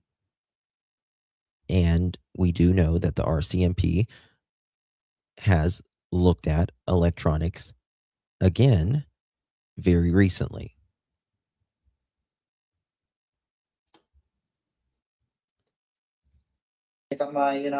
But what really, really, really set her off was, and what made her turn on me was she got on my phone, right? See me putting my password to, and to unlock my phone. And when I was sleeping, she got on my phone. She could have fucking devastated and destroyed the case, and she chose not to do that. So she searched my whole phone. She chose not to do that. Now, Daniel, you've got to remember, that the RCMP came to her, right? And she did sing like a canary. And I want to give her big thank you for that. Big thank you for that.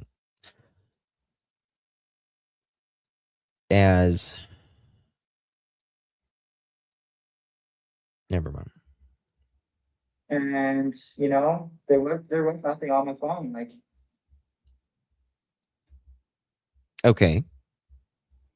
Now, listen to what he says after that, though. There was nothing on my phone. See, Daniel usually tells on himself. He gets a little bit of ahead of himself, and then he will say, "Oh, there wasn't nothing on my phone." Right? Just like he says when he came down the hill, Malaya was on the phone with 911. She might have been texting, right? Or she might have been on speakerphone, right? She could have devastated Jack and Lily's case, but she chose not to. But there was nothing on my phone. So, which is it, Daniel? So my question is, why is the RCMP wanting to look at those electronics again?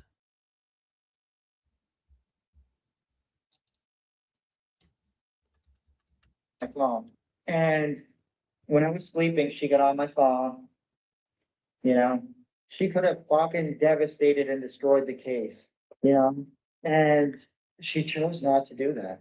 So she took my whole phone and, there was nothing on my phone, like, but there's What did he say? Brandy, Kent took it down. He took that interview down. So I'm going to pull up my old lives and I need to go over that again because you forget so much and you can hear something in such a new way after not listening to it for a while and then seeing new information that you got and it'll click with old information. So, he said in the house she had contacted 911, then it switched to outside.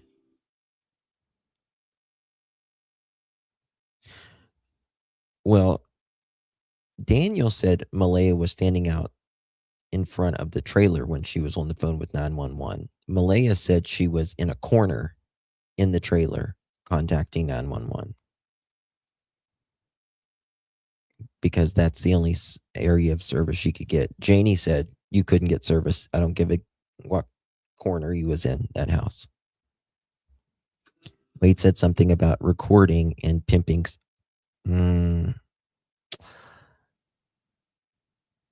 Holy shit, Brandy. Oh my God.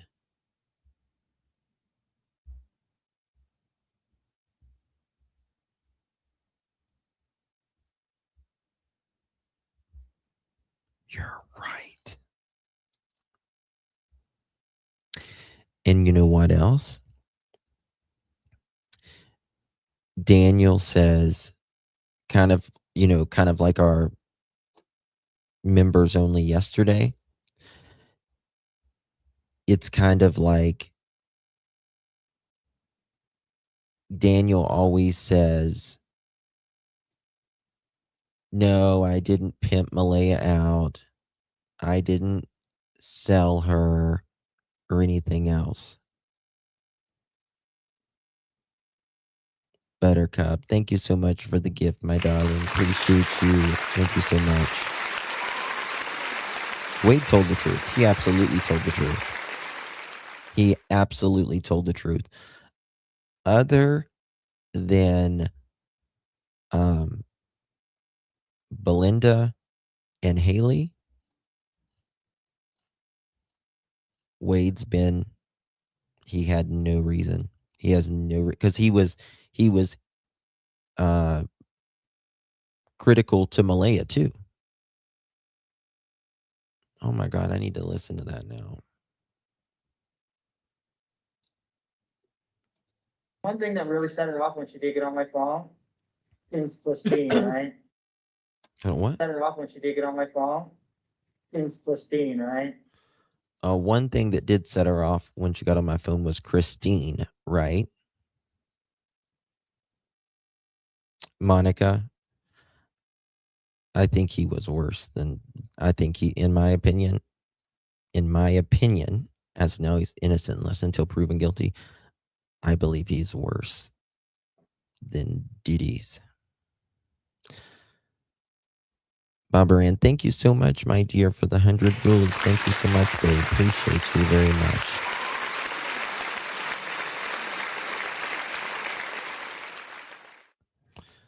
Oh, love you, Belinda. Love you. Thank you so much, dear. Thank you again, Bob. Thank you so much. Appreciate you. And then I think about the members only live yesterday about, I know. Well, again, it makes you wonder why Malaya allegedly said that. You know what I mean?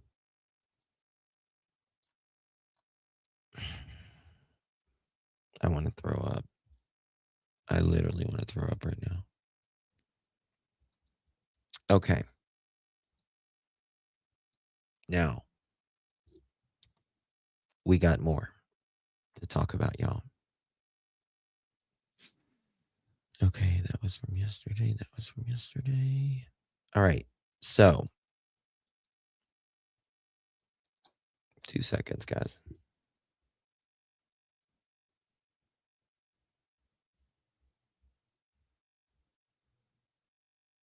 Okay.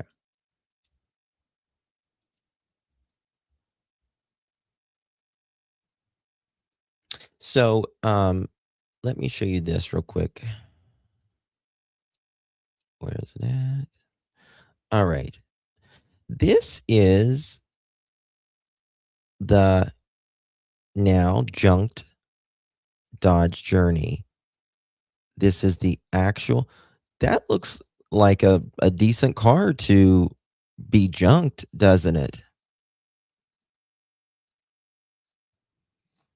I think they're putting it all together, Deb Long. I think it's a very high profile case and they only got one shot and they can't fail Jack and Lilly. You know what I mean?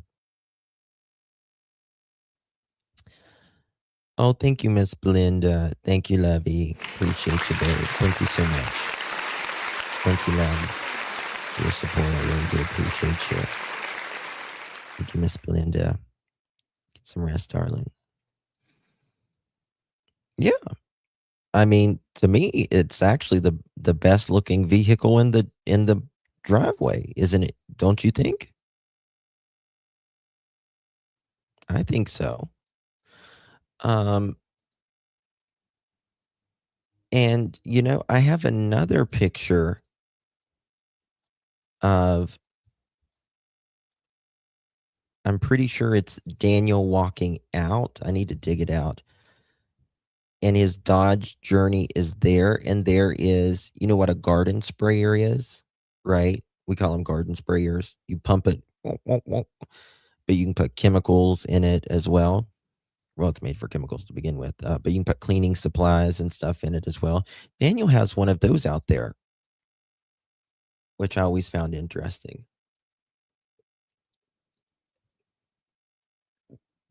Hmm. Awful funny they got rid of the car soap, isn't it? Isn't it? Like a weed spray. Yeah. Yeah. Yeah. 1 second.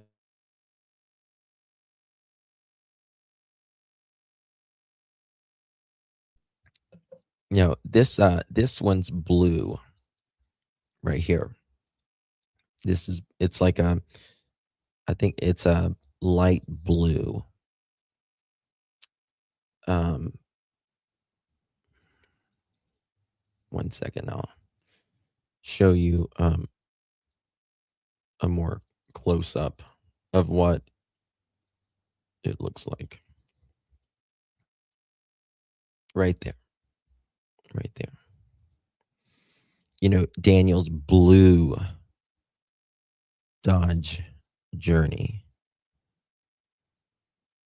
Well, what was that going to do to the yard and the home shape whenever justice is coming?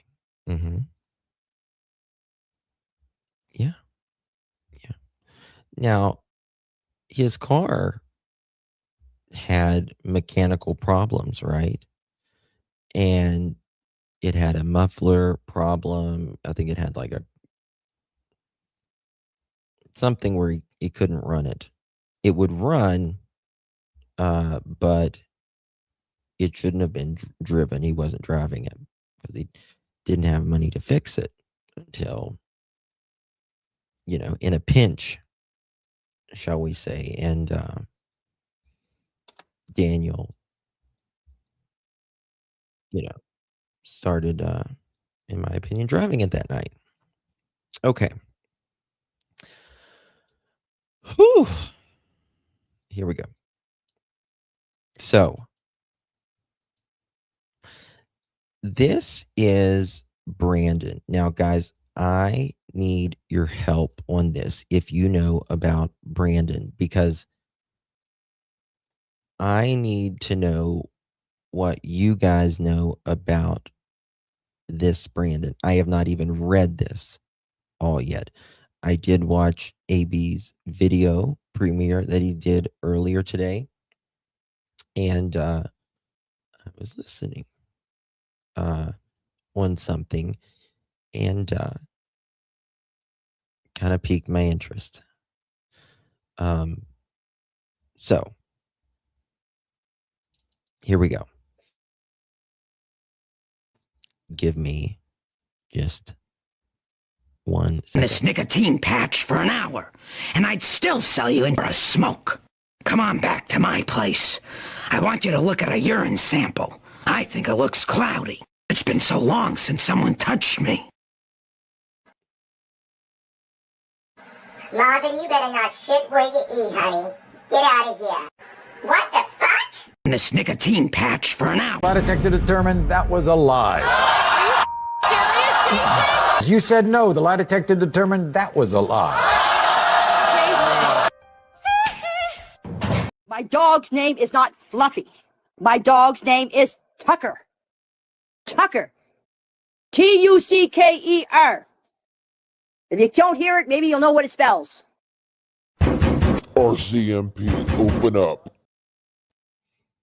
Girl, how I look? Like a damn fool.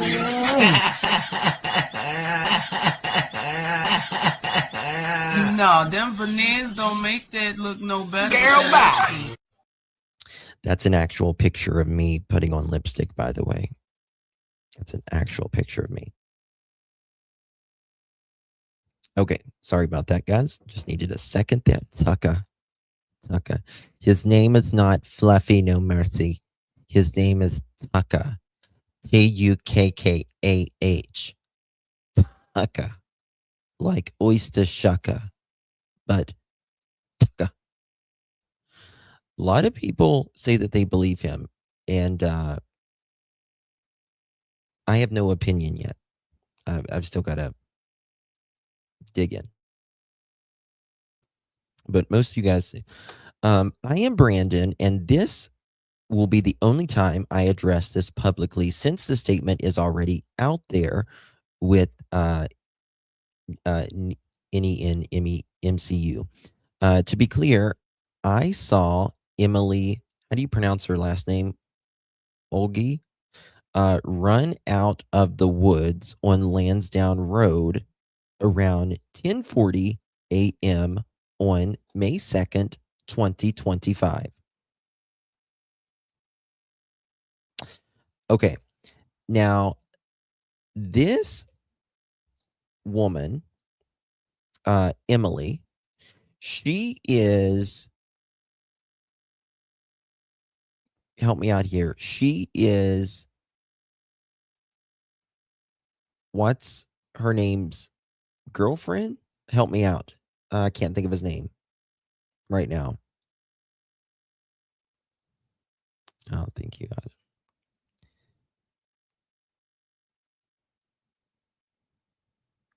Hayden's girlfriend.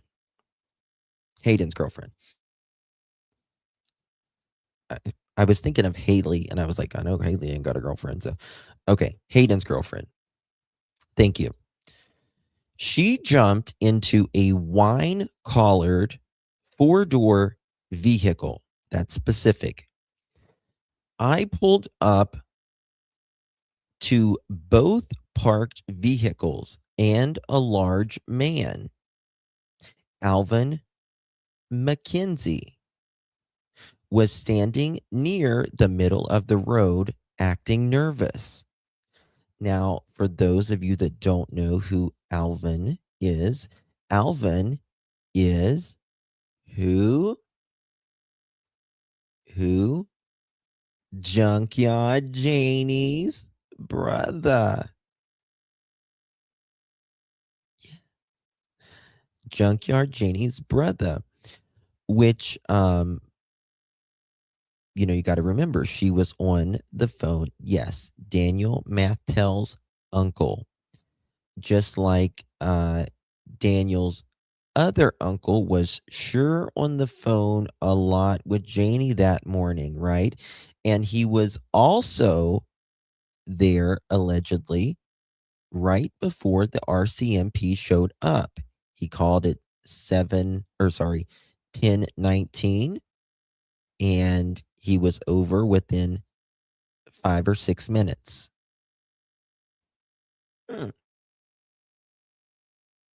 I'm reading this for the first time.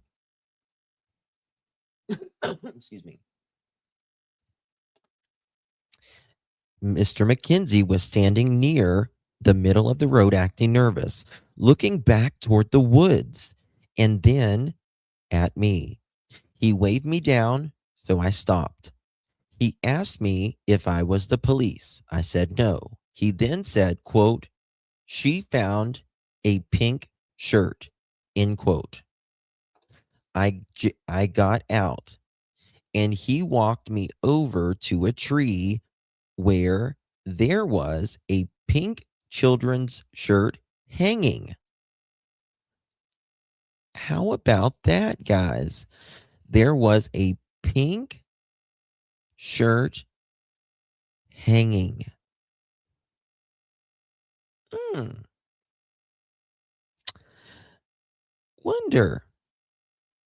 Wonder if that was planted, right?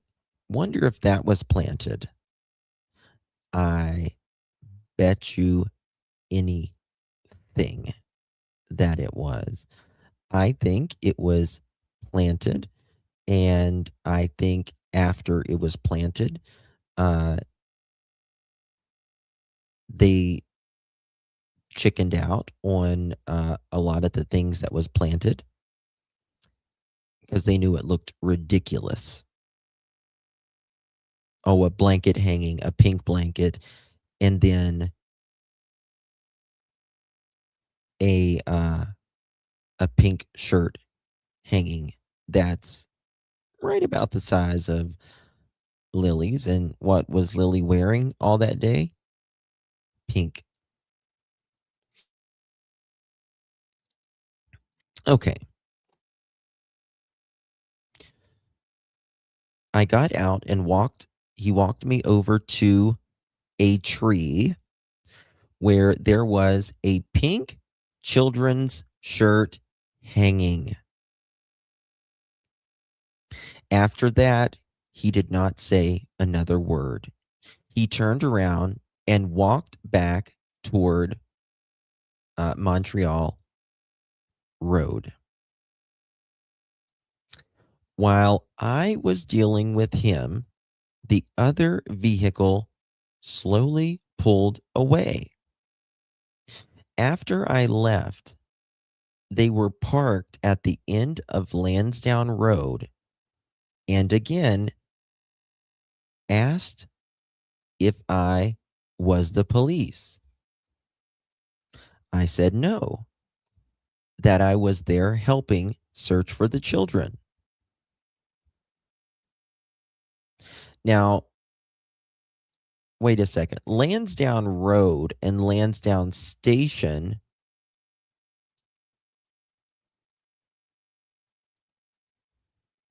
are two different things, right?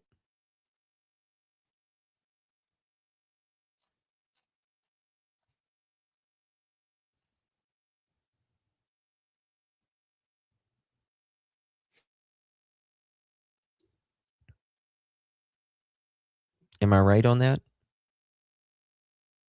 Thank you, Miss Joyous. Yes, they're different. Okay, I was thinking they were because there's Lansdowne Road and there's Lansdowne Station, right?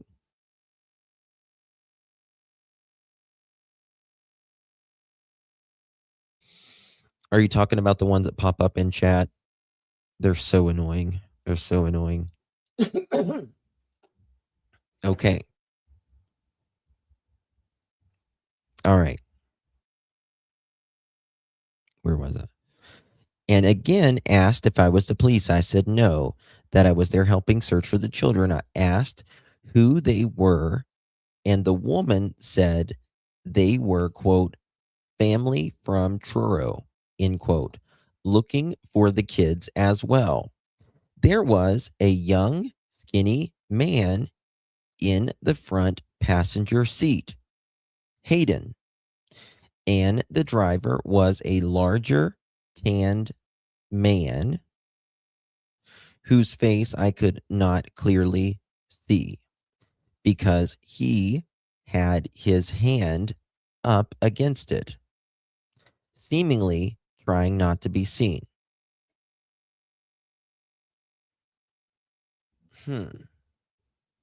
A larger tan man whose face I could not clearly see because his hand was up against it, seemingly trying not to be seen. Around 10:45 or 10:50 a.m., they turned right onto, I'll just call it, how do you pronounce? I don't know how to pronounce it. Stawaki Road and left. If you were a family from Truro searching for the children, why leave? Why were you there so early before police were even on Lansdowne Road? Okay. Now, they are already there. The police are already there at 10:27. Now, there's probably not a lot of them. They're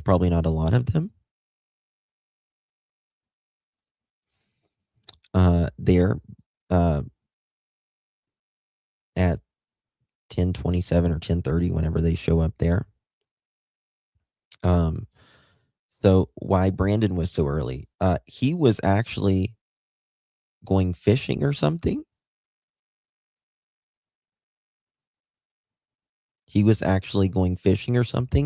And he got a thing saying that the alert or something. Hold on, wait a second.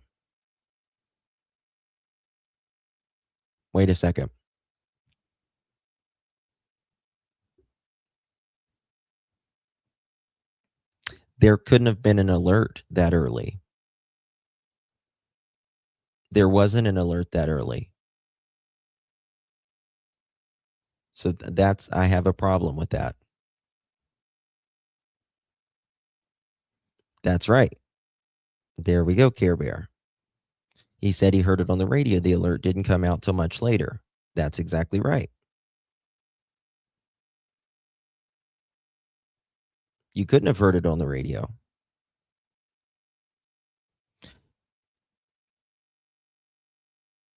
Okay, over the scanner. I know he said he was going fishing and he heard it over something.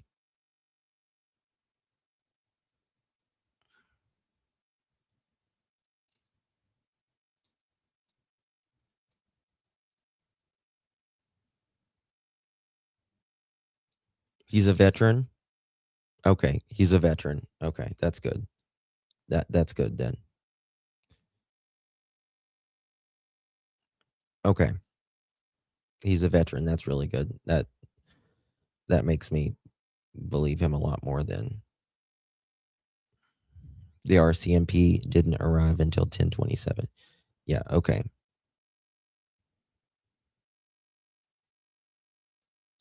Okay. Let me see here. Who suffers from PTSD? Yeah, I mean, okay. I'm going to have to dig a little bit more. Okay.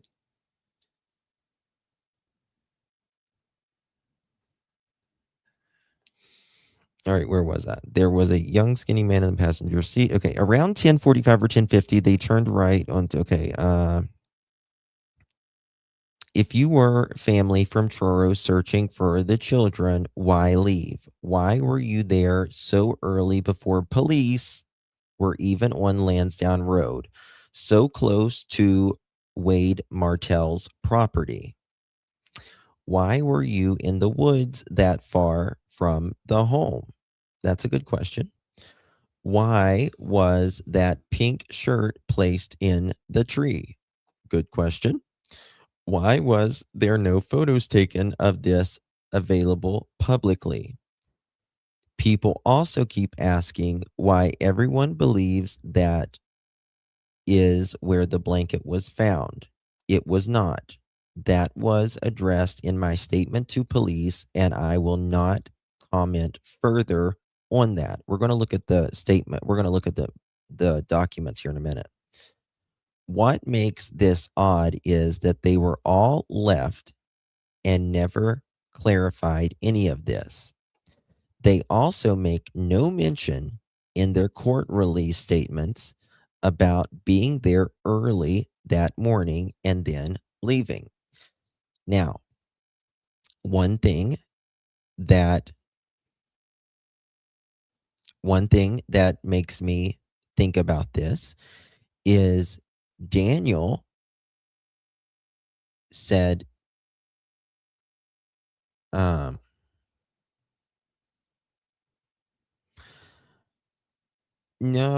because you can listen to some. I know you can still listen to some in Canada because I have tried whenever Jack and Lilly went missing. And we actually have some of the scanner. We actually have some of the scanner.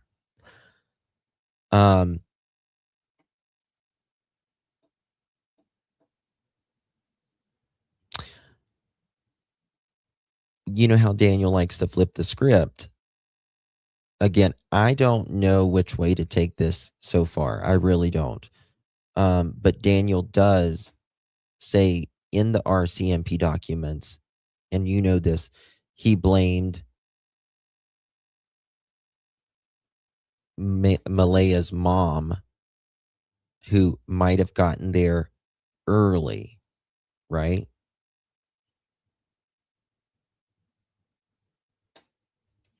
What do you say, Marie Antoinette? I have receipts too. What are you saying, baby?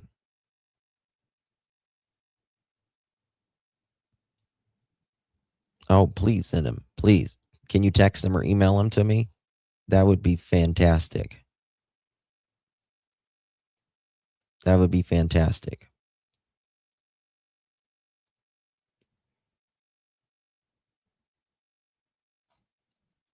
As soon as MBM made the call, if you have the police scanner, Brandon could hear it. Plus, they already had missing campers that morning. I've listened to scanners here for 2 years. Yeah. I know you can listen to scanners in Canada too.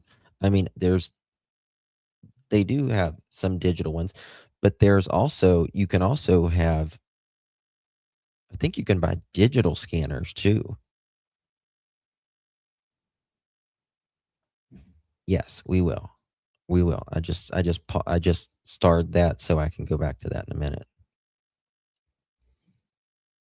Why did the friends mention that they hadn't seen her for 2 years? That makes. Oh, gee. If he search and rescue volunteer fire, he would have a radio emergency frequency. Yeah, if he's military as well. Okay. Do we know where? Like, does Brandon live close by here? Does he live like in Lansdowne area, like really close to here? Well, I've spoken to 2 of Daniel's exes, and both exes says, in their opinion, and they both said it the same way, 100%. in their opinion, their family would cover for them.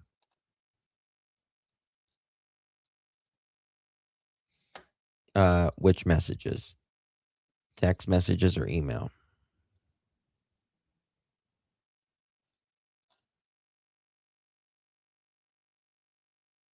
Well, fuck me. Boy, that's interesting.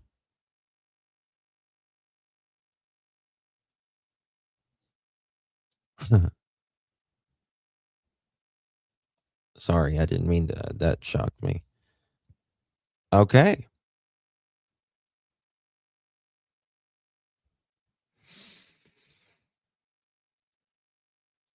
All right. 1 second.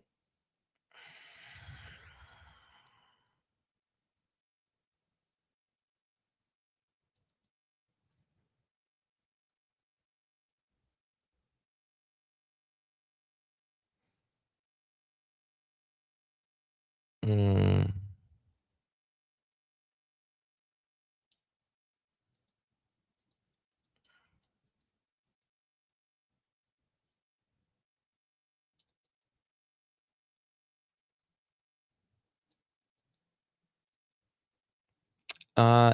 That person that sorry guys, I just got something. The person that just emailed me, don't say it in chat. Email me back and 1 second. You might have said it.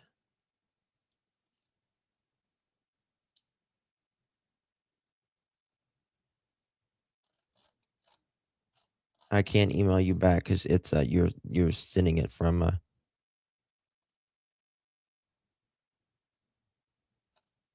email me back and tell me.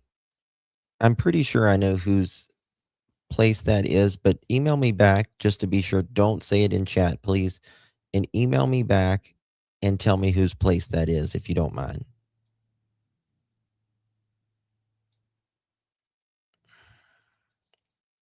Okay. What makes this odd is that they all left and never clarified any of this. This also makes no mention of the statements about being there early in the morning. The only people lying are Daniel, Malaya, Janie, Emily, and Hayden. I will not include Alvin in this because he admitted to being there. The female there was Emily Ogle. Is that how you pronounce it? Or OG? I don't know. And then there is Shenanigans. Ooh. Okay, I don't want to say that. Who is friends with Malaya. Lastly, Daniel, since I know you are reading this, keep my name out of your mouth. I am not YouTube land, far away. You wanted my attention, now you have it.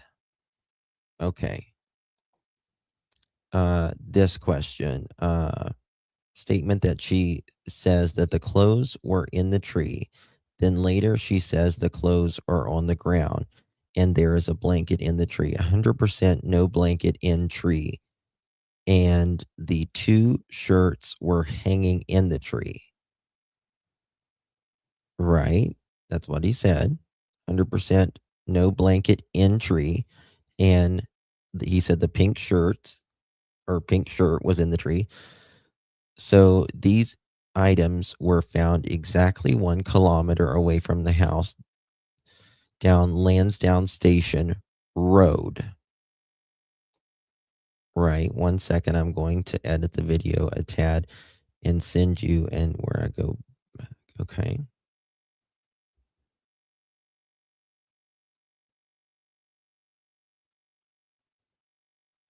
It was the one guy. Girl was skinny, definitely not fat or chubby.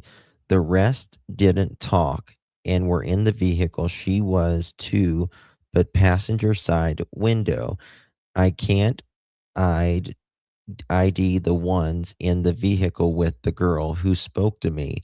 I was focused on her. I definitely could ID her and the man in the Honda Civic, the big guy, I could ID him.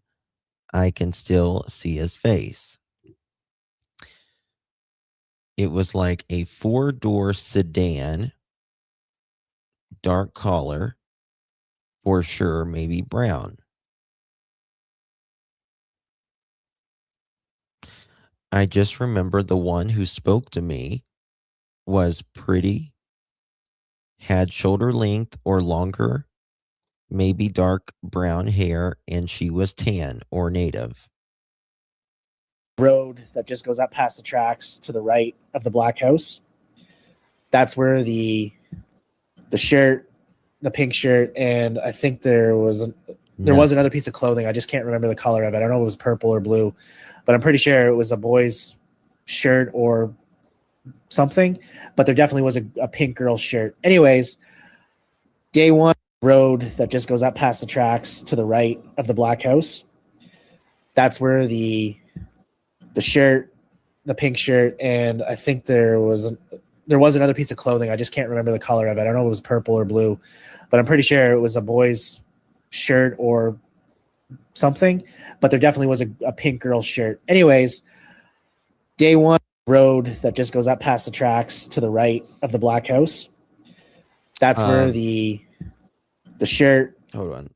Brandy, change the car description to blame MBM's family to support an abduction. In my opinion, RCMP said no abduction. Oh, I don't think this guy likes Malaya at all. And I don't think he likes Daniel either. He doesn't like either one, actually. I know that. I do know that. 1 second.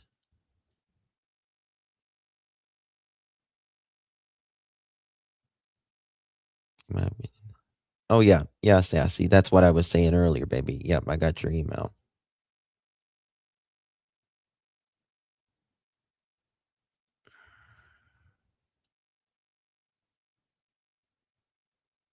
Hold on 1 second, guys.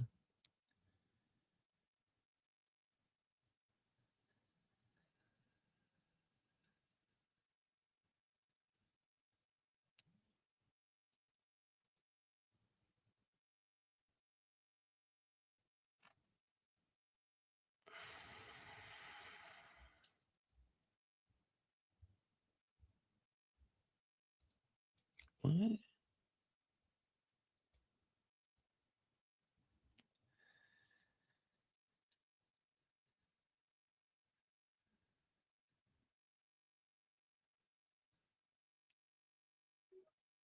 Okay. Okay. Okay. Okay, now we're going to go to these documents. I need let me see this 1 second. Let me find this scanner or dispatch.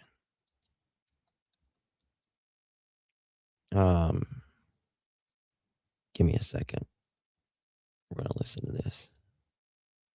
Oh damn, that's Do you know what part of the dispatch you wanted needed to listen to? The people behind this wants us to think leads to an abduction. I'm not saying it supports MBM.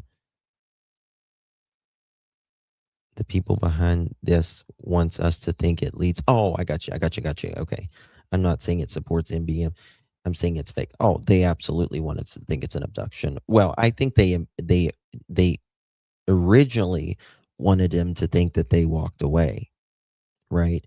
But then that changed quickly when there was 100 and some, nearly 200 searchers out there, and they were like, well, they're not here. Something stinks, you know? And then it was, oh, okay. That's when Malay and Daniel started saying, I have reason to believe that they might have been abducted. May 2nd, 10:44 a.m. Okay, 1 second.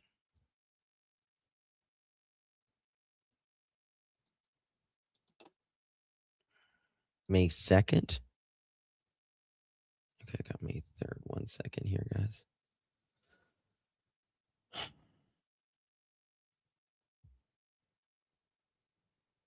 Come on, computer.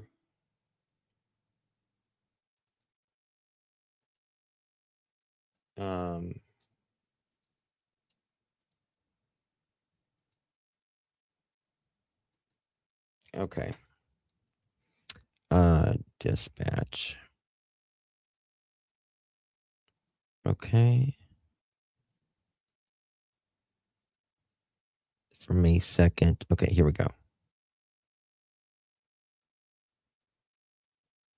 10:23. Okay, here we go.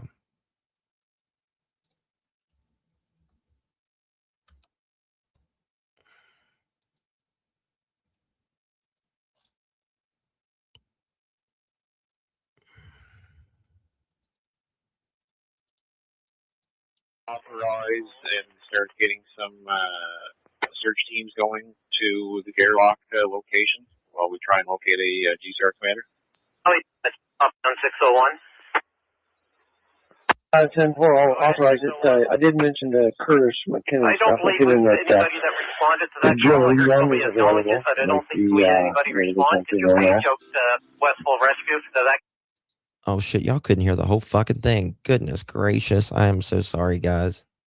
I thought I had it up. Can y'all hear that?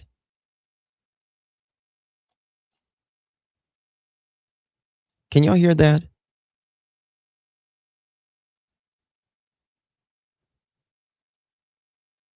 We heard it. Okay. Sorry, I'm trying to do 22 things at one time. Okay, sorry. I did mention to Curtis McKinnon. 10-4, I'll authorize it. I did mention to Curtis McKinnon. I don't believe anybody that responded to that call. I heard somebody acknowledge it, but I don't think we had anybody respond. Did you reach out to Westville Rescue to that call? Copy. I'll call Joe right now. Copy. Josh is on call from Northeast, but he's like he had a long run on this fell. He needs some rest. I read that call through SRCC there to get the helo headed that way. Yeah, we just gave him the directions. That's 1407 Gairloch Road in Lansdowne. Copy that. Sticker Mill's die-cut stickers are made from a thick, durable vinyl and can be printed and cut to any shape. Simply or from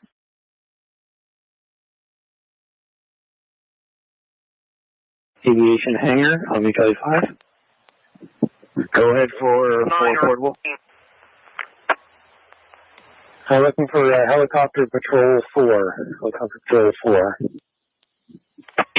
Yeah, Ruben, this is patrol 4 portable. Go ahead. Did you take tag? Are you able to give me a call on the phone here?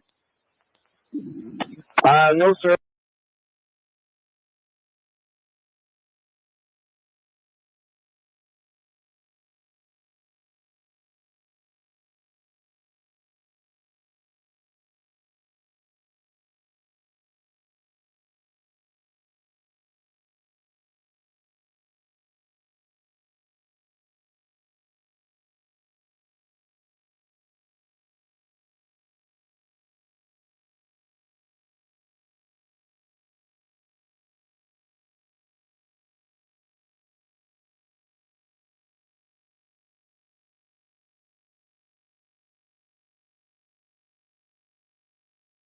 Oh God, sorry, I was muted. So this is the right. This is thank you, Magdalena, guys. This says May 2nd, 10:24 to 10:53. So this is the right one, right? Correct.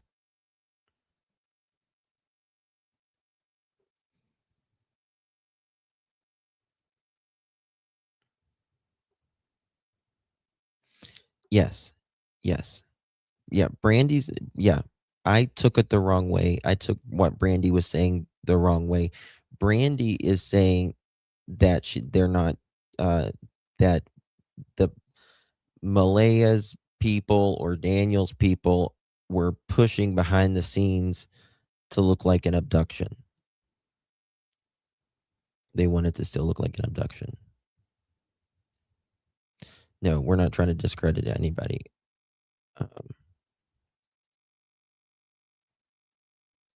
Service on the ground here. We just got a new tasking over by New Glasgow, and we were just at the search command here, so we got a new tasking well, if that's We're what getting you're ready. I'm going to referring show you this document here. Yeah, you bet. I just got the same request here through the risk manager. I've got a location for you if you needed it, or if you got everything you need, I'll just stand by and you go ahead. Yeah, no, we got everything we need. I've got two Casera folks with me. We're just getting a drive back to the chopper now, and then we're gonna relocate over to that new search location. Okay, very good. Thank you. I'll leave you to it. Give me a call if you need anything. Hangar clear. Yep, thanks. We're going to switch over to aviation once, so we'll give you a chat over there. Roger. Thank you. Hangar clear. Fill your own vehicle. Community hall, anything near the area that some trucks can park at and work their way out? Sorry, it's very rural. I don't think there's any community halls nearby. I mean, this is the thing, and I don't know who Brandon is. I'm just checking his story. He doesn't have anything to gain. And he's a veteran, so I tend to believe him more personally. But some people in true crime, you'll see in a lot of these cases, they do it just, I mean, look at the I think it's the Anita lady.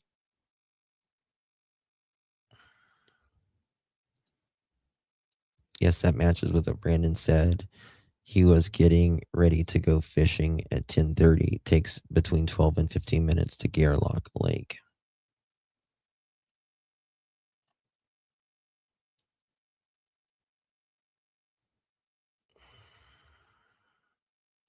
Okay, I'm gonna go. I need a specific timestamp on here to look, but I'm gonna go to this. Brandy, if you have the specific timestamp on that, this is one second, guys. I gotta find it. What was her name? I keep getting Haley and Hayden fucking mixed up. Lord. Okay. Hayden. Okay, 2 seconds. I got to go right back to that for 1 second. If I didn't pull it already. Okay. We're not super familiar with the area. We don't come out here a whole lot. But we'll have a look. Copy. Looks like we're going to use 1490 community center there. 1490 Garelock Road. We're going to let GSAR know Pictou County and Colchester is going to be being called out. Copy that, Foster. And Jeff was just wondering there about air services engagement. I think you heard that. Air services being redeployed from Eden Lake from the other search from last night. So they're in the county, so they shouldn't be too awful long, I don't believe. They should be attending, I believe, with a Casera spotter in the chopper. Copy that. Charlie, go ahead. Just wondering where they're set up with the search command today. Is that the scene on McLaren Road? Copy that. Center is Eden Church Loop. Yeah, see, that's where ours is. I'm just wondering where the ground search one is. Over there for the children? 10-4, it would be Garden of Eden Church Loop is where the command center is. 10-4. Yeah, it's just there. There's no one there. All right. McLaren Road. 10-4. SRCC, this is Casera 2. Portable 1 probably has very limited radio. Okay, well, I'm going to go to AB's channel for a second because I need to find something exactly which documents he was talking about because we got to look a little bit more. Mods, please drop AB's channel if you would be so. I got it right here actually. Sub up to AB. I want to see what AB says here. He pulls, I don't know what page they are. This is interesting what I'm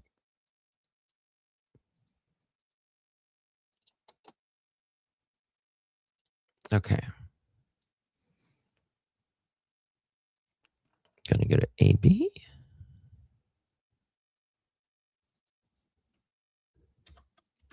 AB. Here we go. No way it went over radio. I don't know. Pull it up on a bigger screen, that is. By the way, my apologies to channel friend Hells Monroe, spelt with a Z. Do you know where he got this from? Where AB got this from? Oh, I was just reading this one. I'm pretty sure the clothing was hanging on a tree. Okay. All right. Now listen to this. I know. Okay. Listen to this. Z for New Zealand in that sense, and I think it's called Ninchi True Crime. So, to the July 12th, 2025, 12th, TH Robinson, Hold on. Constable Himmelman and Constable Robinson obtained a statement from Emily Ogley, Ogley, Emily, said she is Hayden's girlfriend. They were staying at Patty's and she woke up to the phone call saying the children were missing. They went out there and started to help search. Okay, I found it now. She went with Hayden and Haley in the woods. They drove around. They saw kids' clothing hanging on a tree. They got out of the car. We went looking for them. They didn't touch them because they thought it might be evidence. Emily said there were 2 T-shirts and a blanket. The blanket was hanging in the tree, and the clothes were on the ground.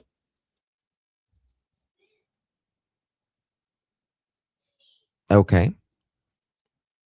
Okay. Okay. Constable McGannon and Mason drove Haley and Hayden and Hayden's girlfriend back to the location where they saw the blank. I think I got it asked backwards. I think it's this one first. On July 12, 2025, Heman or whatever and Robinson obtained a statement from Emily Ogley. The following is the summary. Okay. And this is who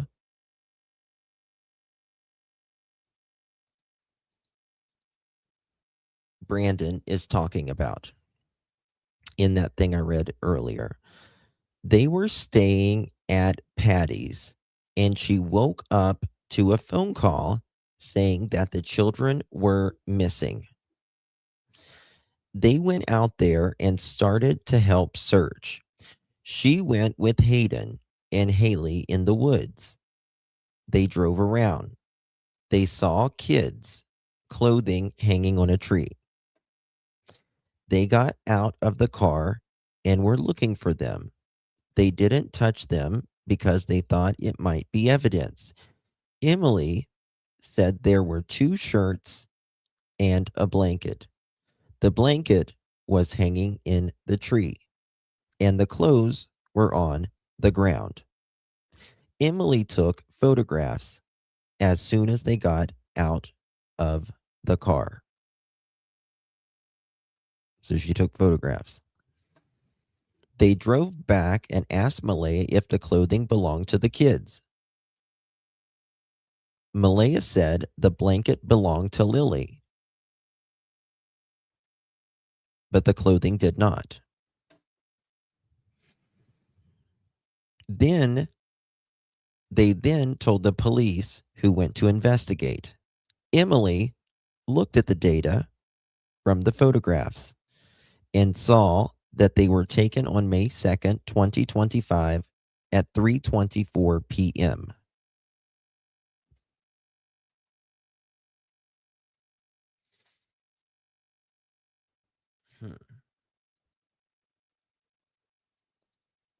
Go earlier. Thank you, Mama Bear. Thank you so much, my dear. Appreciate you very, very much. Welcome to the Pearl family.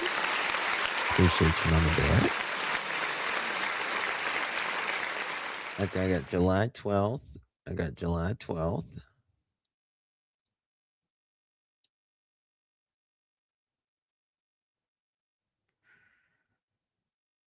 1 second.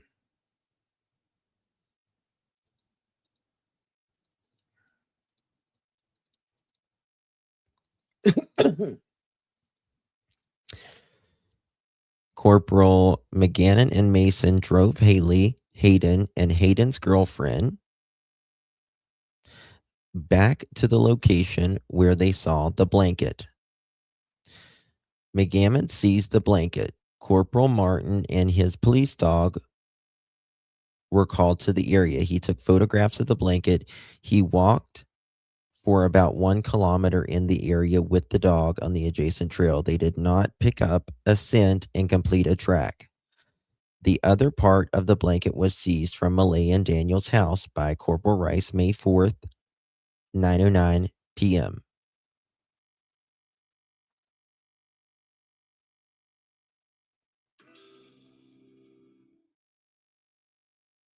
One second, I'm looking at something. It was located inside a trash bag at the end of the driveway on May 5th, 11. It was, maybe it's one up here. Let me look.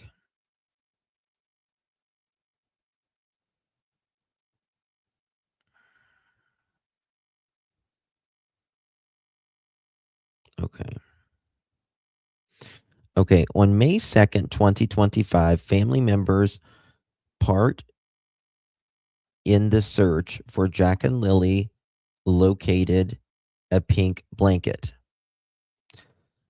The following is a summary. Gammon and Mason were at Jack and Lily's residence on May 2nd, 2025, around 4 p.m. where Haley, Hayden, and Hayden's girlfriend came out of the woods to say that they found a pink blanket in the woods, in the tree on Lansdowne Station Road. They showed a picture of Malaya and Daniel, who confirmed the blanket belonged to Lily. Okay, so that's 4 o'clock in the evening.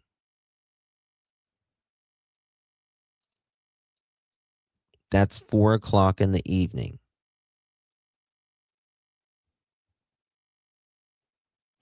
In my opinion, Daniel and Malaya all about themselves, cover for themselves. Oh, absolutely.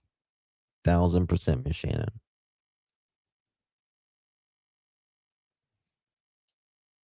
Thank you, Blayton. Thank you, my dear.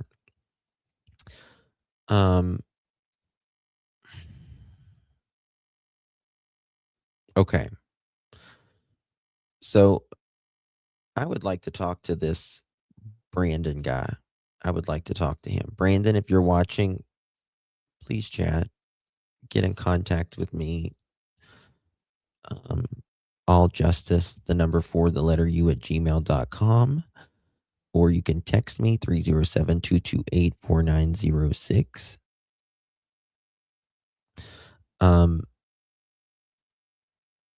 Because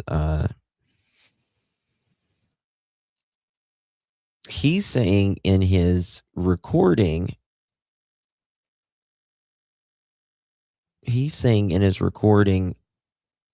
I kind of mentioned it to Daphne today, but Brandy, I kind of mentioned to Daphne today. We touched on it a little bit, but the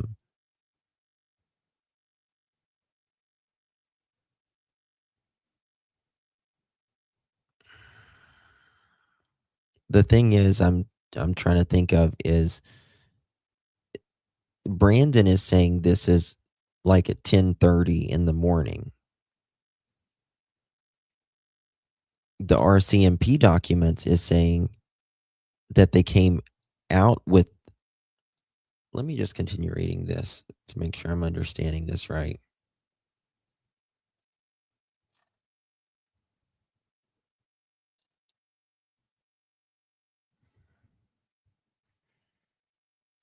Okay, Haley murdered on May 2nd, 2025 at around 4 p.m., where Haley, Hayden, and Hayden's girlfriend came out of the woods to say that they found a pink blanket in the woods in a tree in Lansdowne Station. They showed a picture of Malaya and Daniel, who confirmed the blanket belonged to Lily. Okay.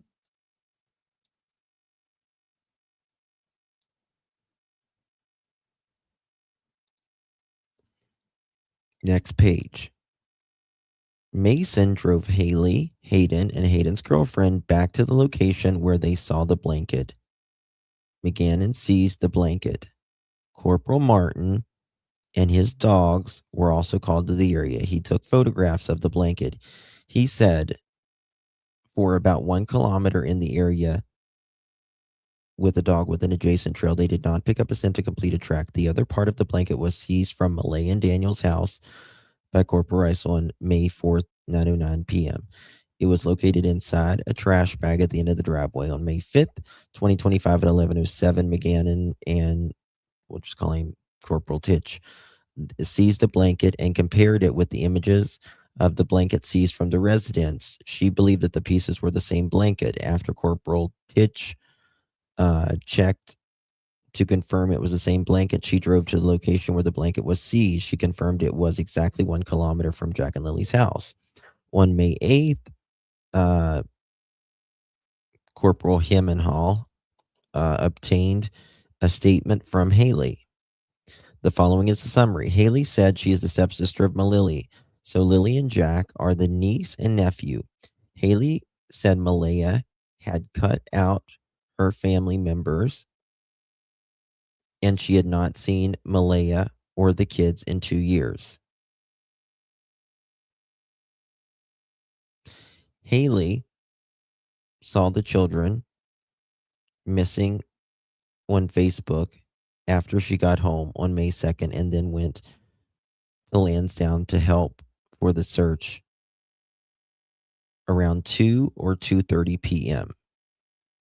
Haley saw that the children were missing from Facebook after she got home around May 2nd. Hold on a second.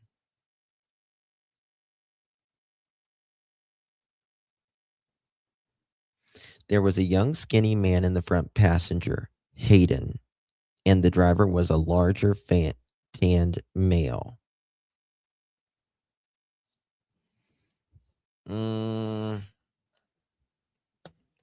Guys, Brandon supposedly saw the blankets. It was MBM's family.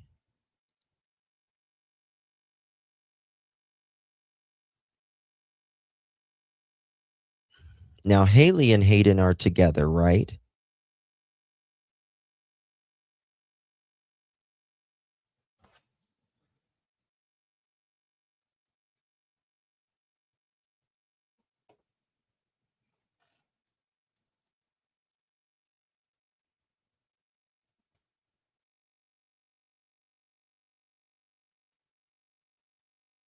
Help me out, chat.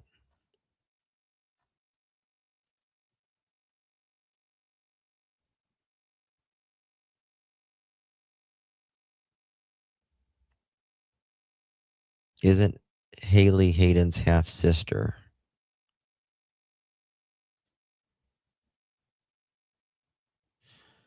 That's right. Hayden drove. They're not together. Okay.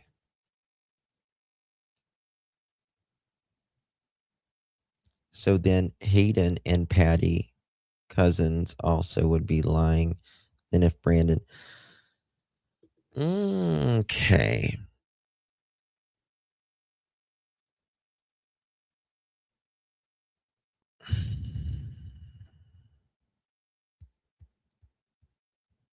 That's why they're fucking being shut up, probably.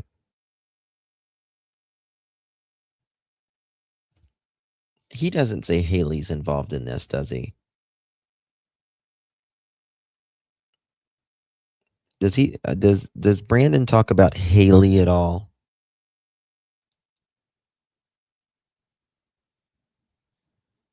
Because you won't convince me Haley's involved.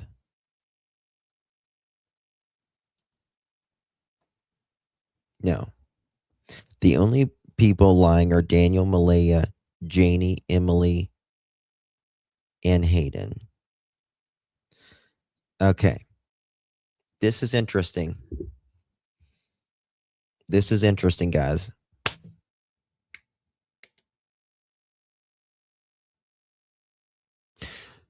My mind's going 90,000 miles an hour right now. So is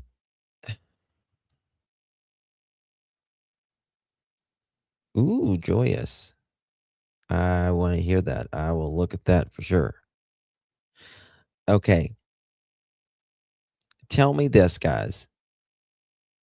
We're in deep class right now. So we gotta focus. Remember, no matter if we agree or disagree, we're in this to focus on Jack and Lily. Hayden and Malaya, is that her half brother or full brother? Hold on, I'll tell you right now. 1 second, motherfucker.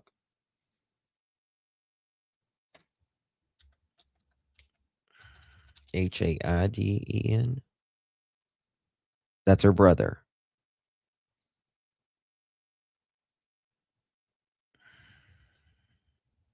His last name is Murray Smith.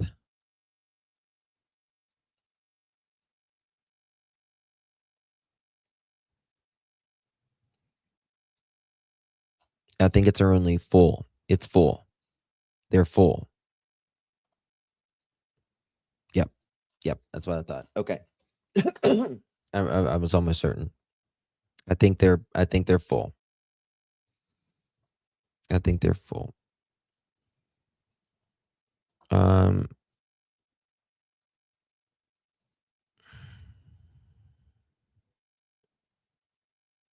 Haley has the same father. Hayden, yeah. Malaya and Hayden have the same mother as Malaya. I think they're full. I'm almost certain they're full.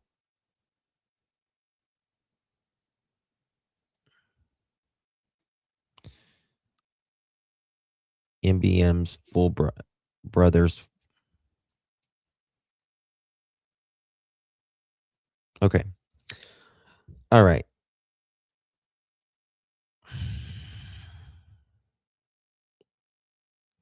I'm wondering if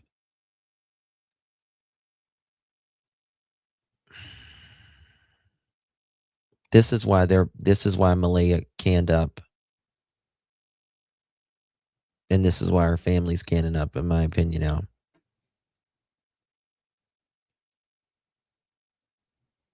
They have a different father. Okay. Half or full. They're siblings.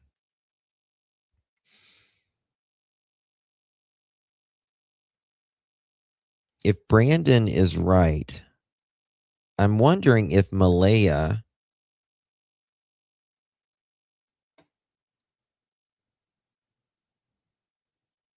or Daniel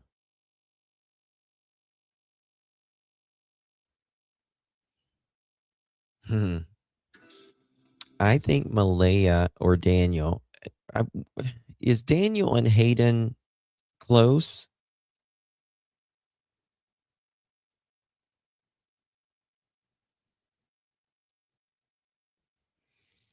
Are they close?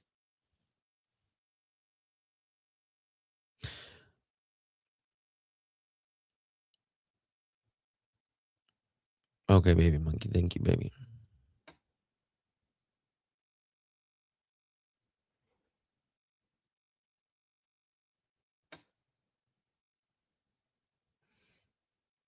I don't care if you lived with them and left. You know, you fight with someone, you don't want to fucking live with them. A lot of times. Doesn't mean anything.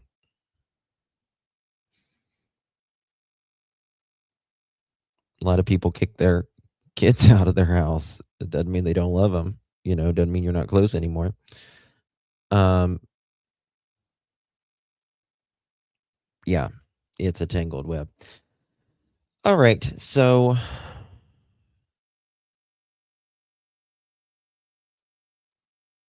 this is very interesting. I got to go back to Wade's stuff as well. I'm wondering if either Daniel called Hayden Or did Malaya call Hayden when he was stuck?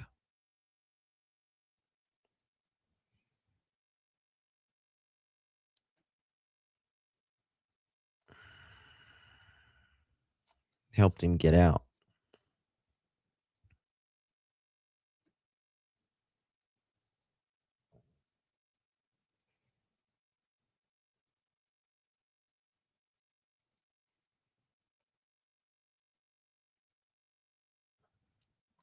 Remember, Malaya, Daniel says Malaya used her phone at 11 o'clock or something in the evening. Now, Malaya called her grandma that morning. Oh, of course it would be on the phones. Of course it would be on the phones. RCMP knows all of this, baby. They know all of it.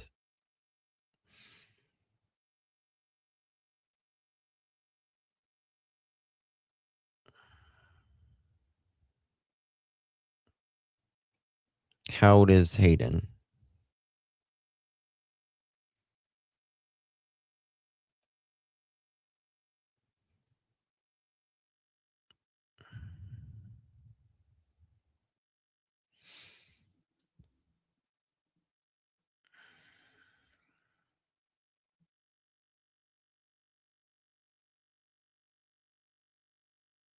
I'm trying to...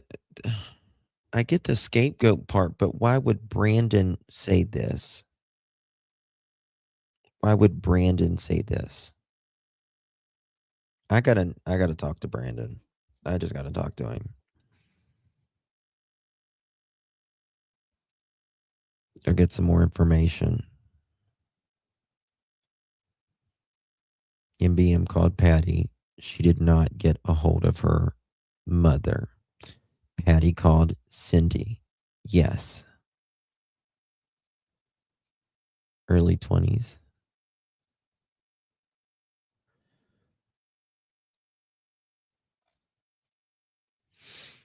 Yeah, we do know that. That's in the RCMP documents.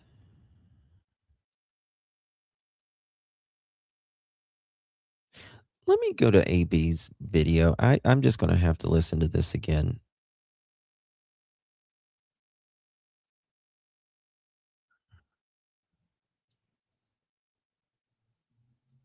And I need to check something.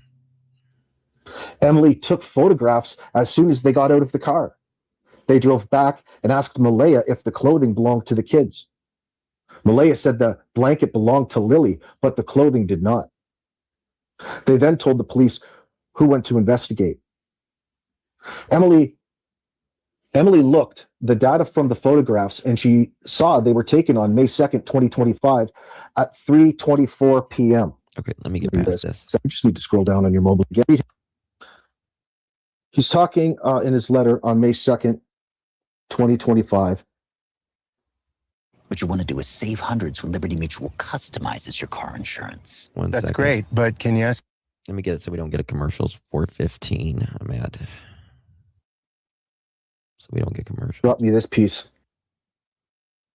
Okay, I need to know what's going on here. Approximately, let me see, scroll down, excuse me. Because the one thing about AB, I've known AB forever, since I've been on YouTube pretty much. He's one of the... And AB doesn't buy a lot of bullshit. You know what I mean? Like him and I usually agree on cases, almost always actually. Because he's not really con that easy. But so I need to know what he means here. I need to know about Brandon. Approximately 10:10 a.m. So roughly around 3 minutes after the call came in to the RCMP, according to their documents. I know this because my fiance was home on her work break, which runs from 10 a.m. to 10. Let me go back to this. And I'm going to read his entire statement because... Okay. This is the entire statement. Now listen to this. This is important. Well, it's better. He's talking in his letter on May 2nd, 2025. He left his home in I want to hear what he says. approximately, let me see, scroll down, excuse me, approximately 10:10 a.m. So roughly around 3 minutes after the call came in to the RCMP, according to their documents. Can you text it or email it to me? I know this because my fiance Helicopter. was home on her work break, which runs from 10 a.m. to 10:30 a.m. At the time, I was loading my truck to go fishing at Gairloch Lake. We spoke briefly before I left. Which documents? I know this because my fiance was home on her work break, which runs from 10 a.m. to 10:30 a.m. I heard a vulnerable person broadcast regarding 2 missing children. She says broadcast. At the time, I was loading my truck to go fishing at Gairloch Lake. We spoke briefly before I left. Says Gairloch Lake's approximately 12 to 15-minute drive from my home. As I was arriving at the lake, I heard a vulnerable persons broadcast, meaning over police band radio, regarding 2 missing children in Lansdowne. I just put that in. That's what I'm assuming. He says he heard the vulnerable persons broadcast. Yeah, I think I read the first one earlier, though, didn't I, guys? I read that one earlier, where he says, I am Brandon. This is the only time I will address this publicly. That one. Cast regarding 2 missing children in Lansdowne. At roughly the same time, I observed a helicopter conducting what appeared to be a search pattern, cloverleafing in the area. Given my military background, it was immediately apparent to me that an active search operation was underway. Brandon, do you want to further go in or explain how you came to learn about the situation during that time? Let me know in a future communication. You and me the both. meat of this story is what he witnessed. You and me both, girl. This is what we want to get to. Rather than continue with my fishing plans, I decided to drive through the area to see if I could assist in keeping an eye out for the children. I don't think I got your text. For context, I am not a neighbor, family friend of either party, a member of PBMH, or affiliated with any official search organization. However, I served approximately 10 years in the Canadian Armed Forces as a combat engineer. Such a cool job. Search operations were a significant part of my training and experience. Throughout my military service, I participated in numerous searches involving personnel, explosives, weapons, and other objectives. Hey, I've also assisted the RCMP in the past in 3 other searches for missing persons. Magdalena, did you text it or email it? Because I didn't get a text, baby, from you.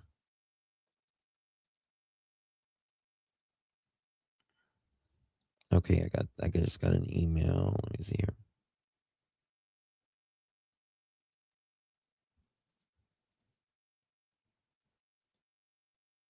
Okay, someone sent me some pictures. Thank you for that.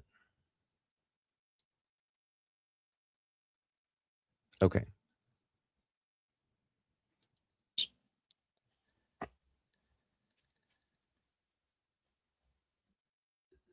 As I traveled through the area, I observed a bright pink child. Okay.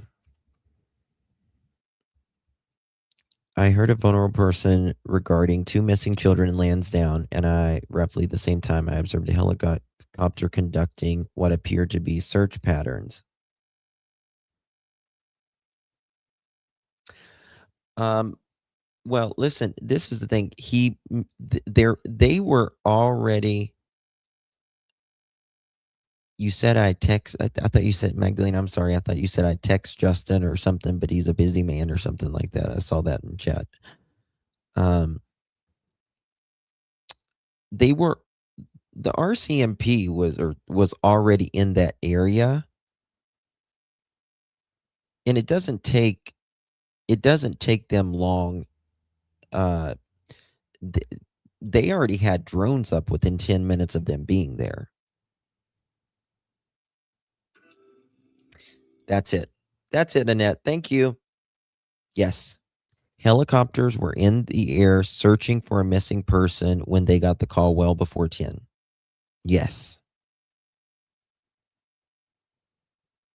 Yes. That's right. That's exactly right. Operations were a significant part of my training and experience. Throughout my military service, I participated in numerous searches involving personnel, explosives, weapons, and other objectives. I've also assisted the RCMP in the past in 3 other searches for missing persons.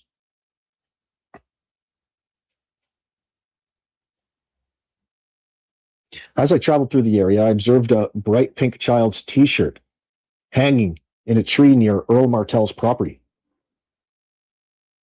A 4-wheeling trail just past his home on the right-hand side that goes way up the hill, and near the pipeline area on Lansdowne Road.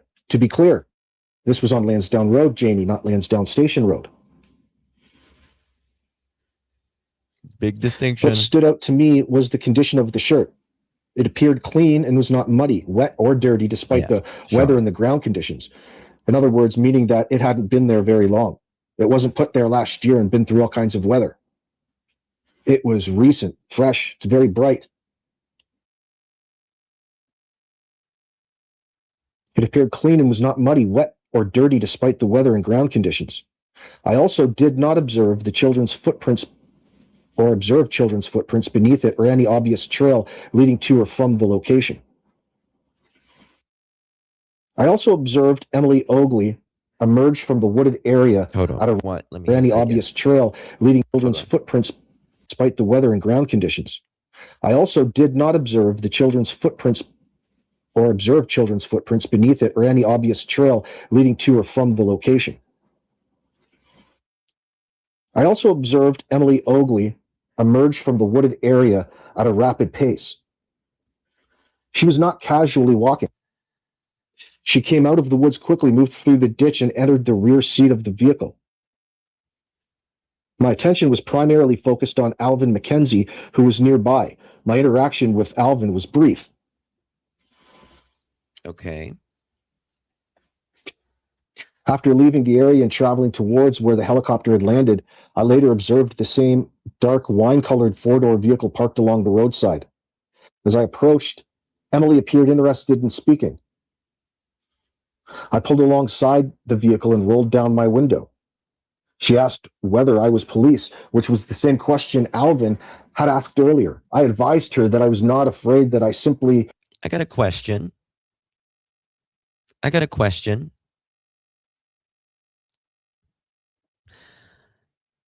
What vehicle did Malaya's mother trade in a week after Jack and Lilly went missing?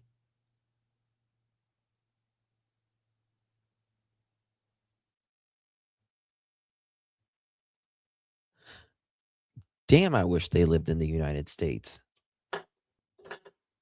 I could have.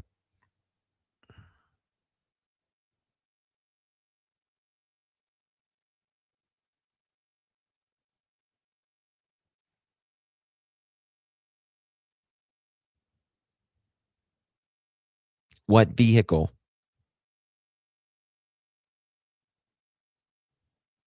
Maroon SUV or burgundy Hyundai?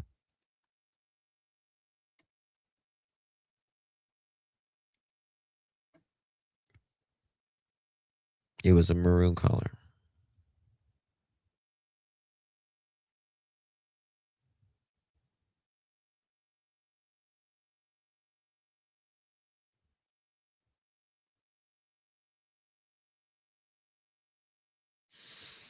A maroon one, but I'm wondering if it was written after Brandon listened to Anita.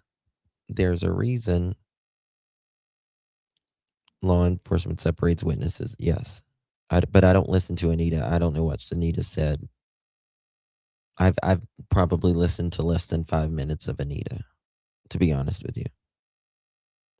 So it was maroon or burgundy or wine.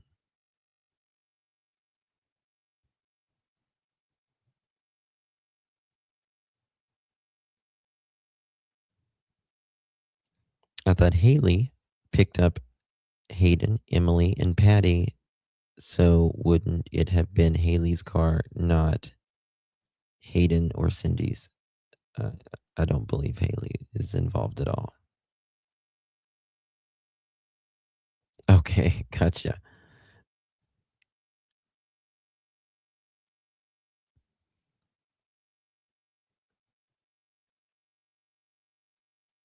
Okay.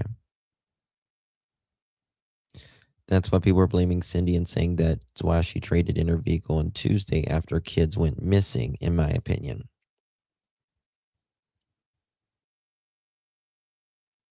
Right. I just don't understand why Brandon would say that.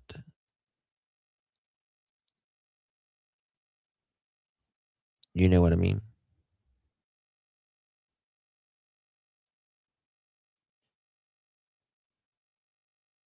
Justin, it was next to the silver car you showed in Daniels today. Cindy arrived with Wade. That's interesting.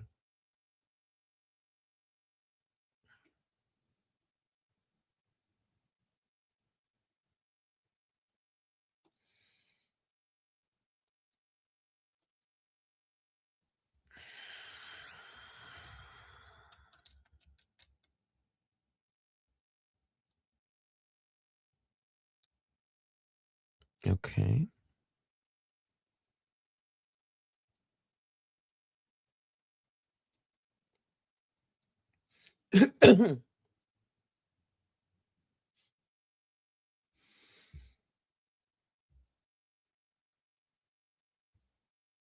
Give me a second. I'm looking here, guys.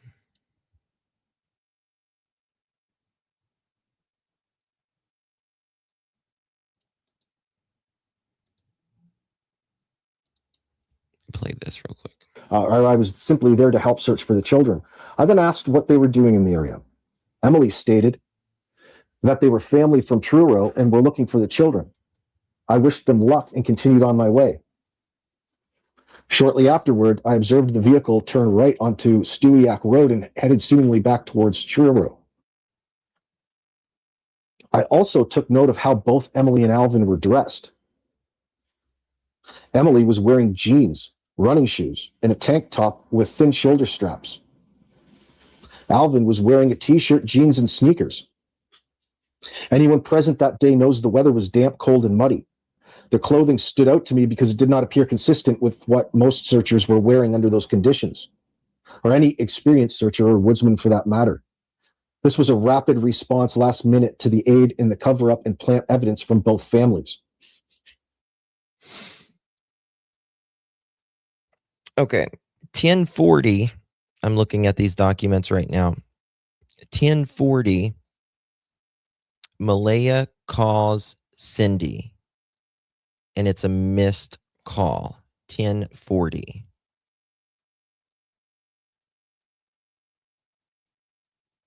I'll repeat that last part.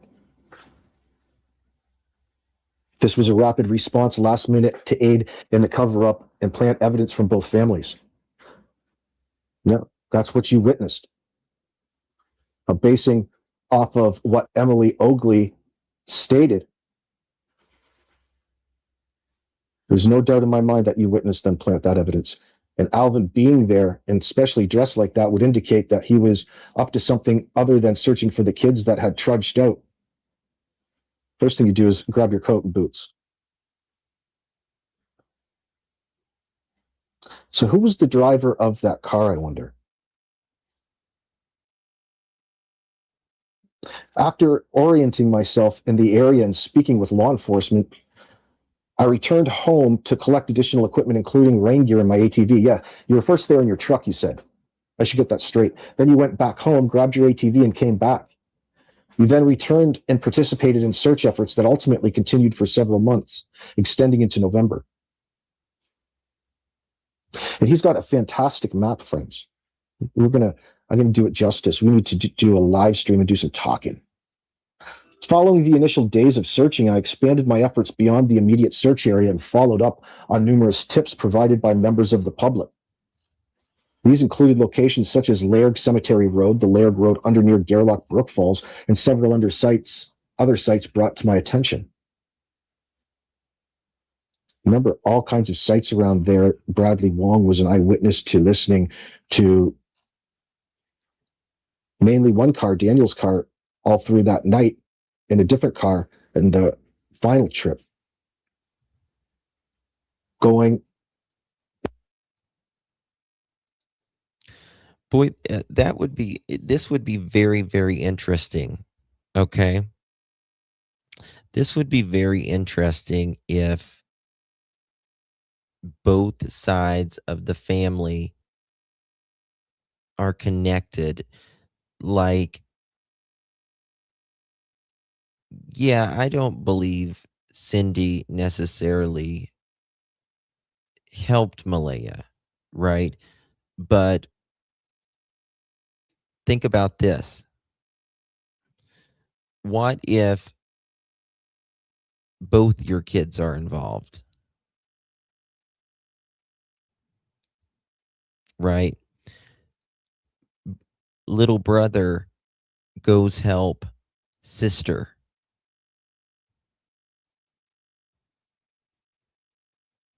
Little brother goes help sister. Well, both your kids are going to jail.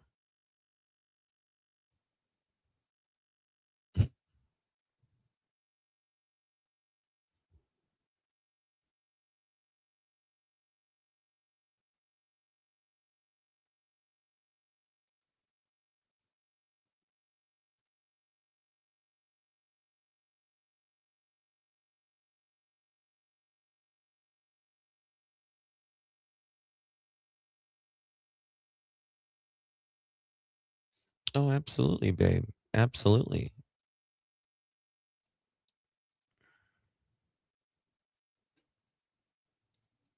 We've got to rack our brains. Mhm. I can't wait. I gotta read I cannot wait, Joyous. I'll have to email you on something on. Oh, thank you, Miss Magdalena. Thank you so much. Thank you so much, darling, for gifting 5 pearl necklaces. I do appreciate you very much.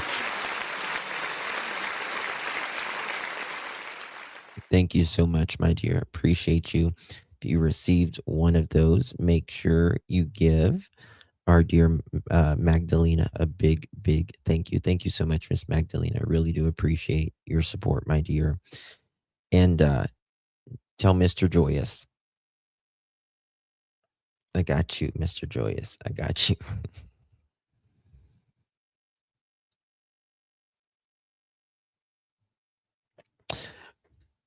Oh, God, my brain's going 90 miles an hour, guys. Think about this. You guys remember and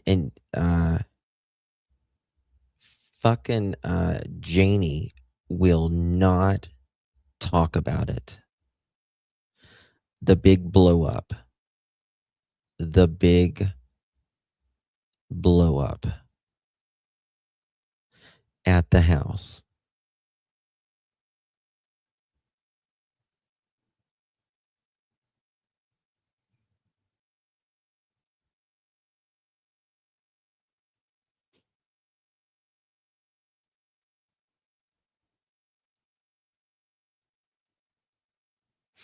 It may be, Brandy, it may be, but I gotta know why. I gotta know more about Brandon. Yeah, the fight in the driveway. Right then and there, they started blaming each other. Right? This family's like, well, this wouldn't have happened. Sometimes, you can be in a bad mood. I'm saying a bad mood, but people can be irritated at the situation, that's going on and you start bickering, right? Then you start blaming. Well, this wouldn't have happened if he wasn't on drugs, and this wouldn't have happened if she'd have got off her lazy ass. Because we're the pearls, Linda. Hello, we are supportive of one another. We gotta rack each other's brains. Yep, thank you, Share Cares. Yeah. Yeah, I don't think it's Brad's. It's that is for fucking yes. A billion billion %, in my opinion. That is one thing. Listen, I don't give a damn how much we disagree in this chat. I think everyone thinks that girl. Everyone. My question is, thank you, Magdalena, because you know something? I literally got it filled today. Swear on a stack of holy books, Bibles. I literally went to Walgreens today and got my blood pressure medicine refilled. 90-day supply. I'm not joking. Thank you so much. I appreciate you. It was, what was it?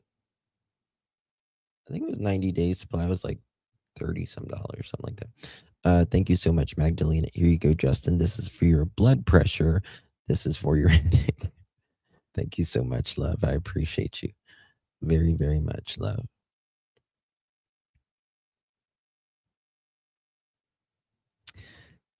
My husband and I have talked about this case since it started. He goes quiet and then starts saying things I never would have thought, and then it comes out in the docs and things. Yes. You got to think, and you got to think of human behavior. That's the thing. You got to think of how humans work, right? Need it, girl. That's for sure.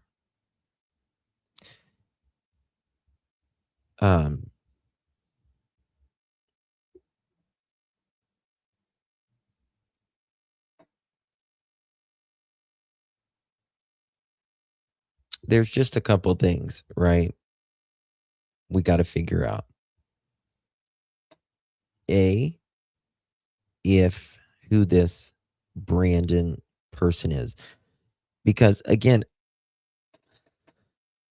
I feel like I'm jaded a little bit when I say this, but you guys know that there are people, and I really don't think Brandon's like this. I really don't, but I don't really know a lot about him. But there are people that will come out here and say the damnedest things for attention. And guys, it's about Jack and Lilly, right? Like, don't ever come out and say something just for attention. These are 2 missing children, 4 and 6 years old, preschool and kindergarten age.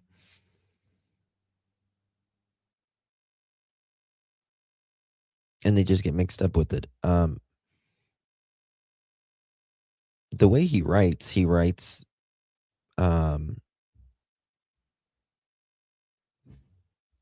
educated, in my opinion.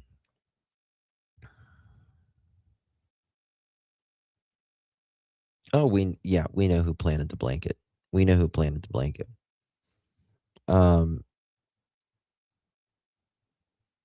However, the pink shirt and stuff. Like, I would love to talk to him. Love to have, if he would talk, if he would come up, if he'll talk to AB, like whoever.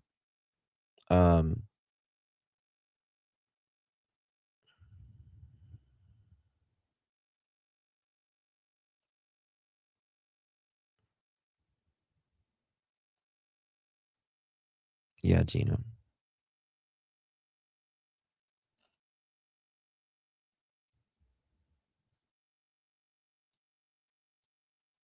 1000%.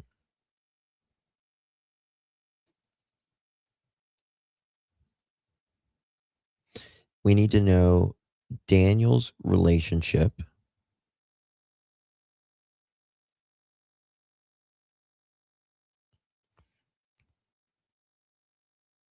Does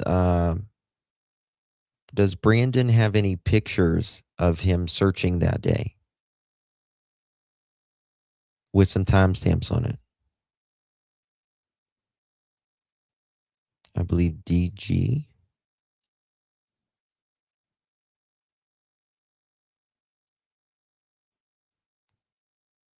Why? Who's DG? Durwood?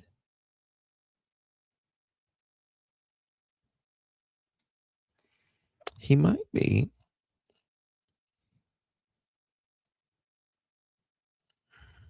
But this guy, he's a real guy, right? I mean, Canada, y'all need to get some background checks. Like, come on. Oh my God, if they lived in the United States, I'd have their freaking blood type by now.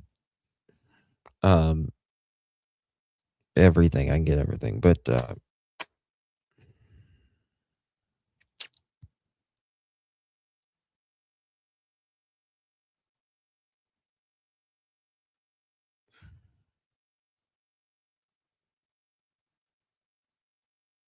Darren's a weasel.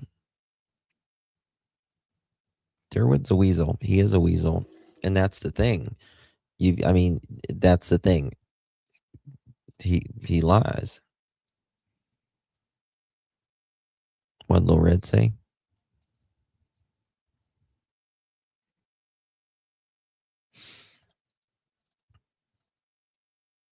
Okay, let me play this. I'm gonna be And he could hear it in earshot.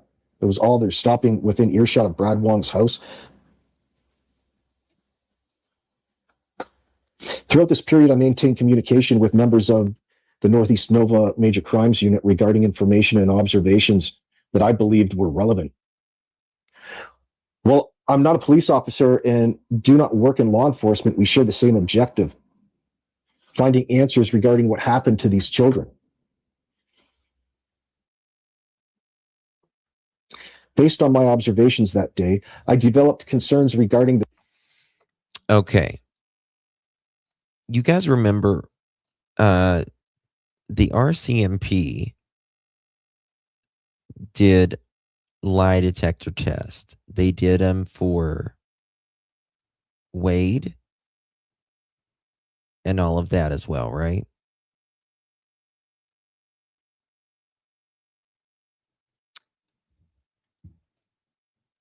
They did one for Haley too.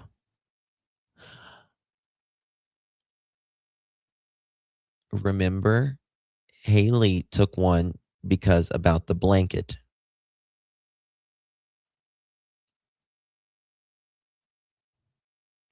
And let me tell you something. I believe Haley. I believe her.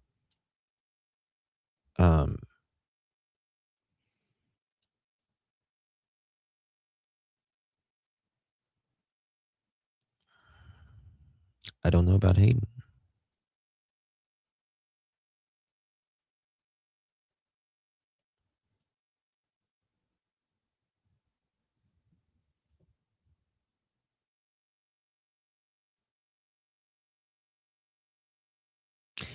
There we go, Brenda. Hey, baby. Hi, Justin. Hello, everyone. Lori.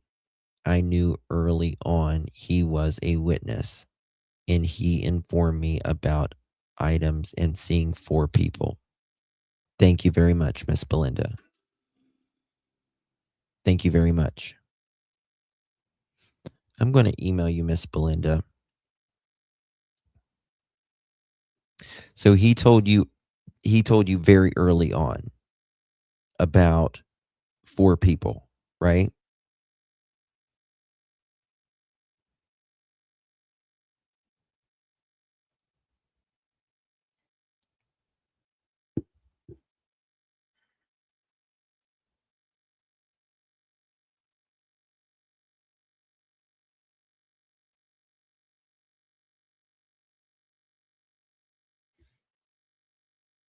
He asked me not to put it out there. Yes, Justin.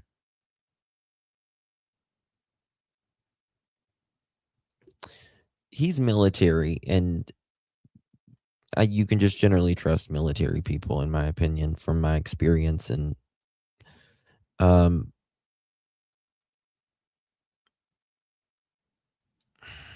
he seems like an educated guy.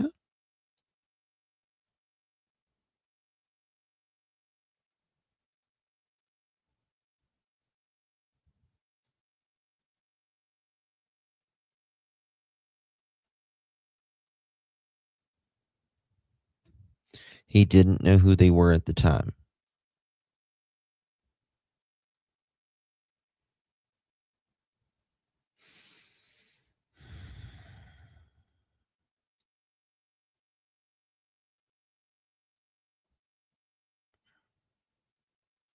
Mm-mm.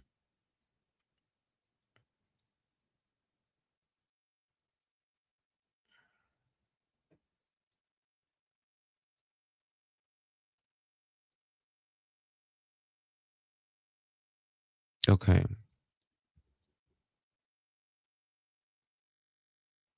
Belinda, I know it's not soon enough, but we are whittling this away. Mamacita, we are whittling this away.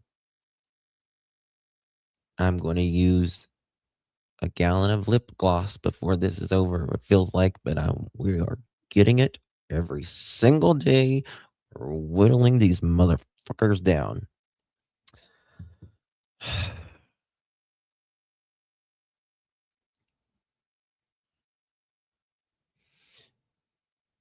It's coming. It's coming. You can feel it. You can feel it.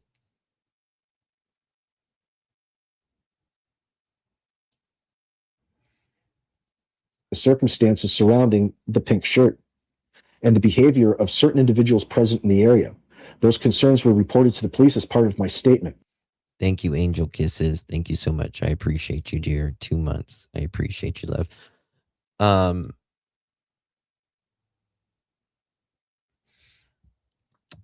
I actually appreciate someone who's not out gabbing about everything. Like if they're,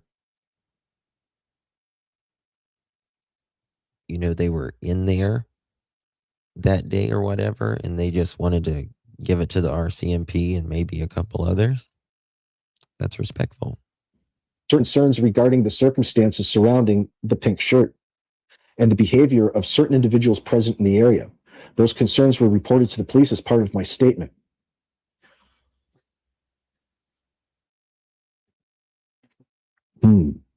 Based on my observations that day, I developed concerns regarding the circumstances surrounding the pink shirt and the behavior of certain. I mean, I've never talked to Haley or anything, but I can tell, like, she doesn't seem to put up with Malaya's bullshit or anything. Individuals present in the area. Well, do you know what, Brandon? Or Daniel. This really answers the question I ended with yesterday about what you think of the pink. Well, send me the link. Send me the link. Come on, damn. Blanket, because it was all part and parcel in the same area. It's all kind of one and the same report, misstrewn and twisted. And you caught the person, man, that's so juicy. You caught the person who was responsible for leading people right to the piece of evidence.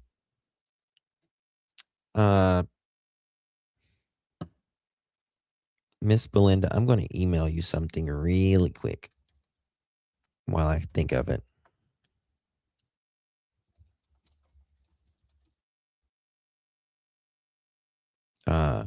Shit, what? 1 second.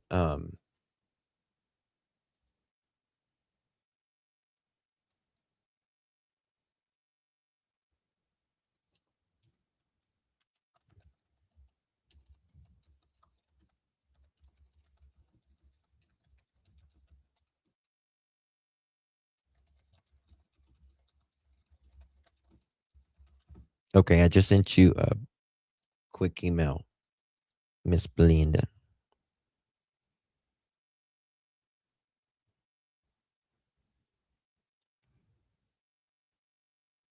Okay.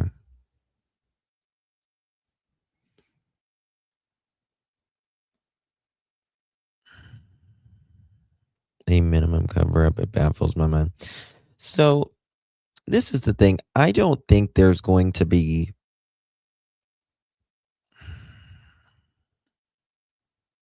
like a lot of people involved.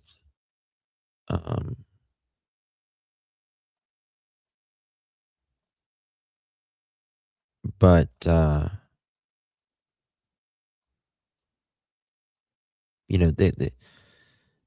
Daniel says they asked him, were you an accessory to murder? Now, again, my opinion is Daniel has, in my opinion, has always been number one and will always, in my opinion, be number one.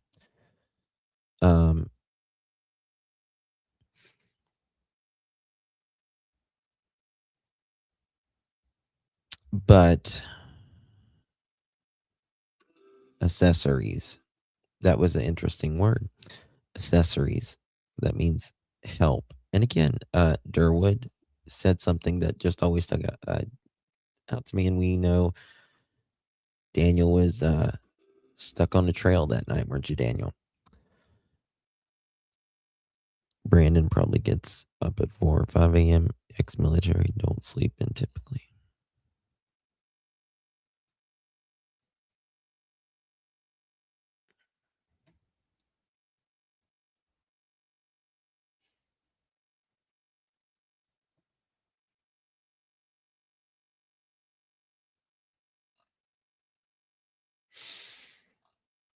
They're getting nervous.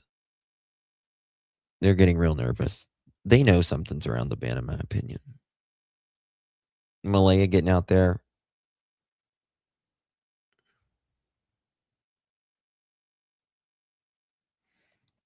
I never heard about the teacher calling her till it was put out.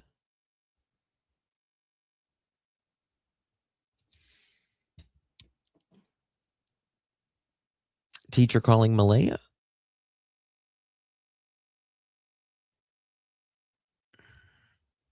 What is that about? Teacher calling Malaya?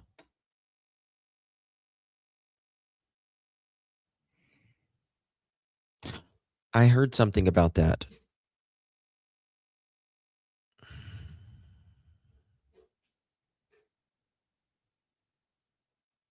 What was it? A teacher called Malaya that morning? 9:30. Yeah. Damn, just said it. 9:38.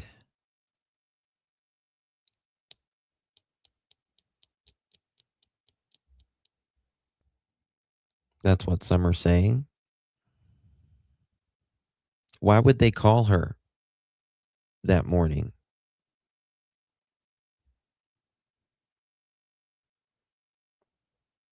Who's saying that, though? That's what I want to know. Who's saying that, Belinda?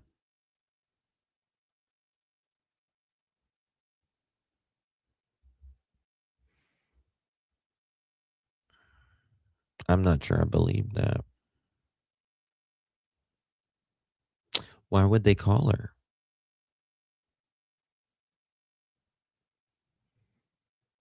Who said who was the person that said that? Durwood? Oh fuck, if he said it, that's fuck that.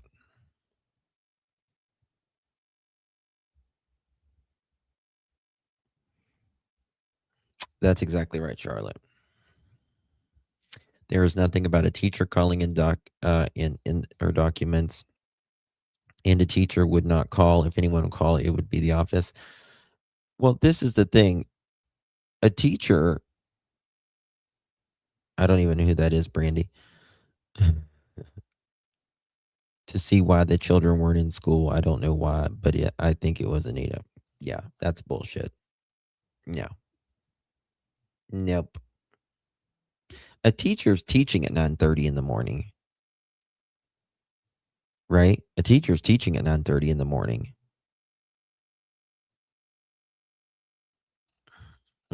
I don't believe that.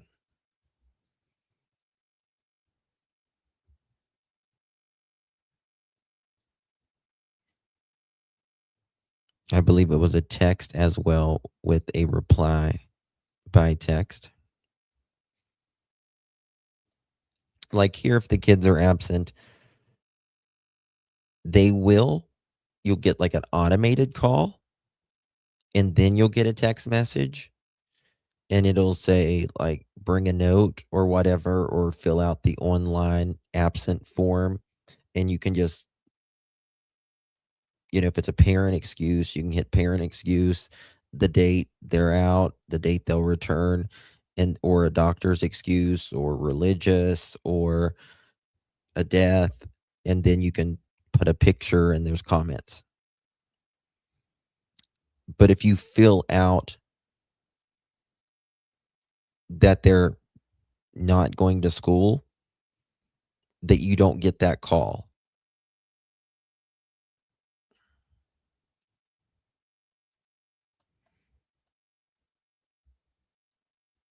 Oh, they are. They are. They think they're slick. I think, but Brandy, I think that's been happening since the beginning. But it's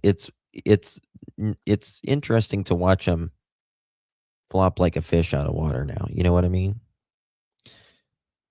The email or text parents at the end of the day for schoolwork. Yeah, but they're saying 9:30 in the morning.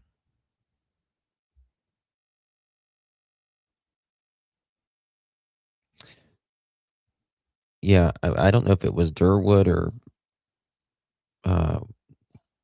what's the other one? Anita.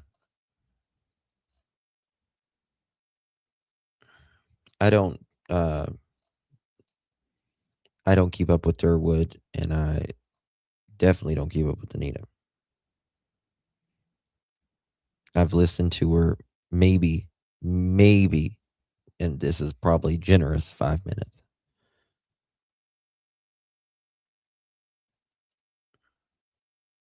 Okay. It has been almost 4 hours. And you witnessed them planting it. Such a mind blower. You're such a hero, dude. You're a true Canadian hero, dude. You are blowing my mind, man. Wow. This Brandon Lemieux is going to get medals. He's going to get the keys to Lansdowne County. You would probably pick them up at Darren Getty's house. Maybe they confiscated the key in the raid. Brandon, could you effing imagine this? So you say around 10:40 a.m. Cool. That's your time frame. But let's just think about what it is that you saw that morning. Emily running out clothed with a halter top on type of thing, a spaghetti strap top. She was obviously out in the bush doing something. It's amazing in these circumstances how children ultimately lead to breaking cases.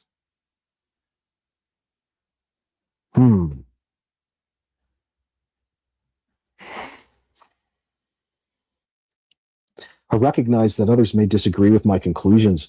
However, everything I have consistently reported is based on what I personally observed on May 2nd, 2025. My interest has always remained the same, helping locate the children and assisting in any way possible. Let's go down a little bit here. The public can draw its own conclusions. My responsibility has been to provide an honest and accurate account of what I witnessed. I also want to address a separate matter. Talks about how he doesn't mind if I read this publicly. Yeah, he's genuinely concerned about the safety of his family. He's received death threats, numerous anonymous messages. Your fiance has been doxxed. as have her 2 underage children. Why anyone would target people who have simply tried to help is difficult for me to understand. Yeah, no doubt. Well, we're starting to understand, aren't we there, Joss? For that reason, I would appreciate it if any requests from an email address, phone number, home address, or any other personal information were immediately shut down. She might. Noted. I just never really Earlier listened today, to her that much. I don't really. I had a watch the channel that conversation much, with so Robin. MCU regarding comments and information being circulated about me by Teabagger, Shenanigans, Daniel, Martell, and Joss Larkins. Jocelyn Gay Larkins. Okay. Vinci True Crime. Okay, we're getting into politics. Okay, I'm not getting into that. That's not my jurisdiction around here. Okay, guys, we have a lot to think about tonight. A lot to think about. So I need you guys to, oh shit, what I do, to sleep on this. And we got to brainstorm. Deborah. I don't get into the politics. Justin loves everybody. I may not agree with everybody. Anita gave her info to so many people. Remember, this CPS is involved in every single missing child. Well, they were involved prior, though. Little Red.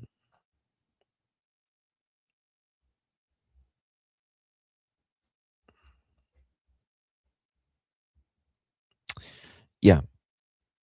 Thank you, Miss Joyous. I'm going to email you back here in a little bit. I'm going to email you back in bed. I'll be texting with one eye open with the bright light against me. All right, guys. Remember, DG said he's going after every channel. The channel's not pushing. It's the channel's not pushing the lies, Justin, in my opinion.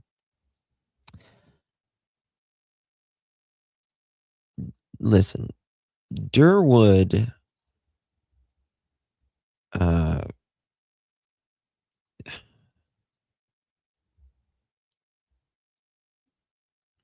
there's something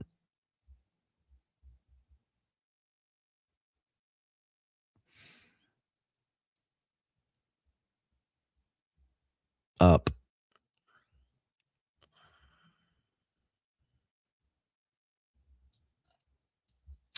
Thank you, darling. Thank you, dear.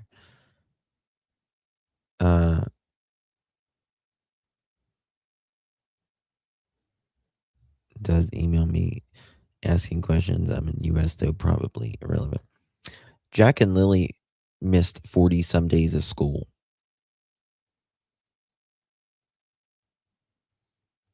Oh, you're sweet, Leslie. Yeah, we hope Shannon. We love you, Shannon.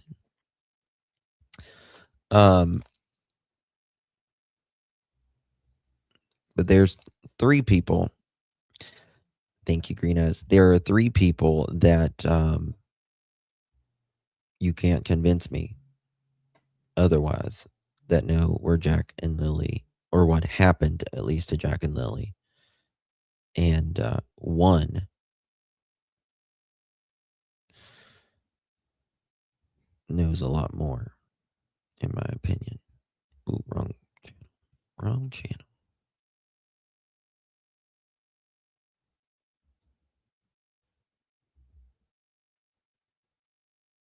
Takes just a minute to vote. Okay, nobody cares.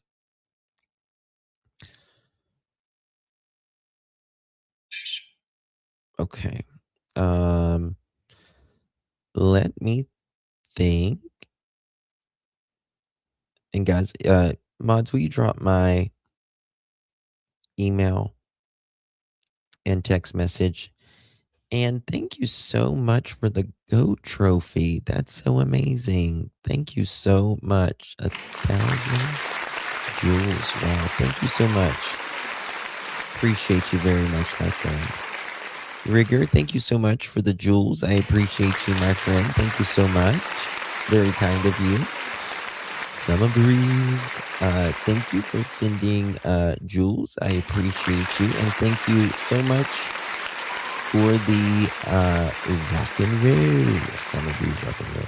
Thank you so much, my friend. Appreciate you very, very much. Why did it? That one didn't show up on my the super sticker didn't show up here. It's weird, but it showed up on my phone. Interesting. Thank you, Summer Breeze. Angel Kisses. Thank you again for 2 months, my dear. Appreciate you very, very much, my love.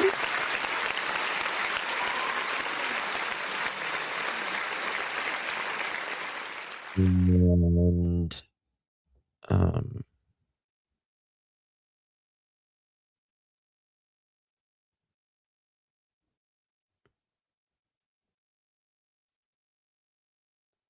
and I think that's the gifts. I'm pretty sure. If I missed anybody, I do apologize. It's not intentional, that I promise you. Guys, Lord willing, and the creeks don't rise. I was planning on do 2 lives today. But I'll try tomorrow. There's just not enough hours in the day with waking up at 5 o'clock in the morning and going to bed at midnight. Seriously. Sometimes not till 1 o'clock in the morning. And that's almost every day. Or at least 5 days a week. So, when you're getting 4 or 5 hours of sleep. Oh, that's so sweet, Angel Kisses. Thank you so much. Thank you, love. I appreciate that. Warms my heart. Thank you so much. I give it all I got. All I got and then some. I wish this case was in the United States. I do. I want Daphne and I to go up there for a week. Just Daphne and I to go up there for a week. And we might bring our spy tools, Daniel. 50 drones, helicopters, for the scenic tour. I just want to make you more paranoid, but that's just a secret between you and me. It's just a joke. Shh. All right, guys. You leave it all on the field. All right, guys. Much love. I know, Lil Red. Trust. I'm not far from Summer. I've been to Hawkins County a lot. But I haven't been to Hawkins County since the FBI was there. But I need to go to Hawkins County as well. Yeah, but not under Nanos' watch. Nanos is a freak. He's a freak.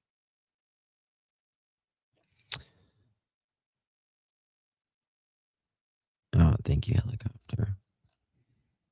This is interesting. This little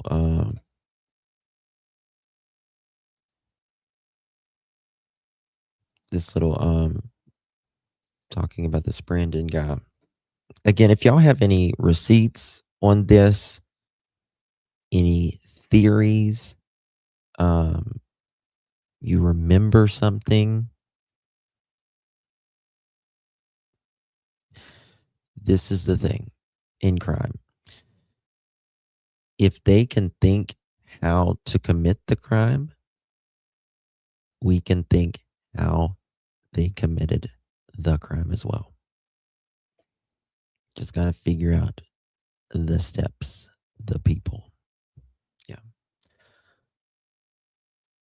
Oh, Belinda, we would Love to. I've been to Canada. I've been to Canada so many times.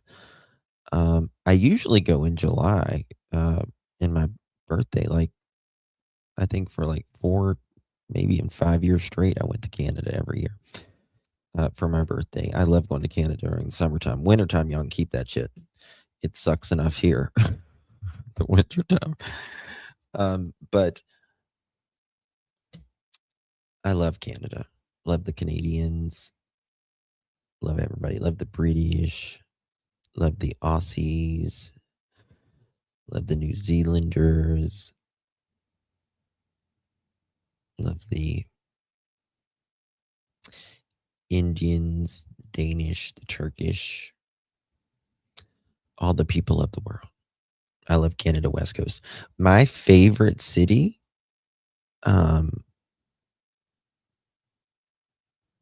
is Vancouver.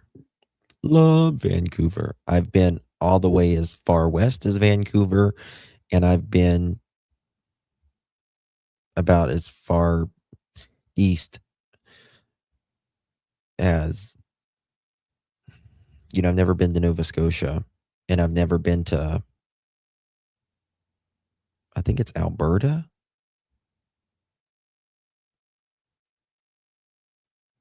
I think it's Alberta. I used to have a girlfriend I used to talk to in the very early 2000s, who was from Alberta on the Yahoo chat rooms. She was crazy. Yeah, I love Vancouver. Vancouver is just the most beautiful city. Beautiful city. I've got a lot of pictures of Vancouver. All right, guys. Good night, everyone. Take care of yourself. Share this out. Share Jack and Lily's face, their posters. Every day is one day closer. One day closer to finding justice and where Jack and Lily is. It's coming. Keep the faith. Hug your loved ones. You only get so many trips around the sun. Good night, guys, and God bless.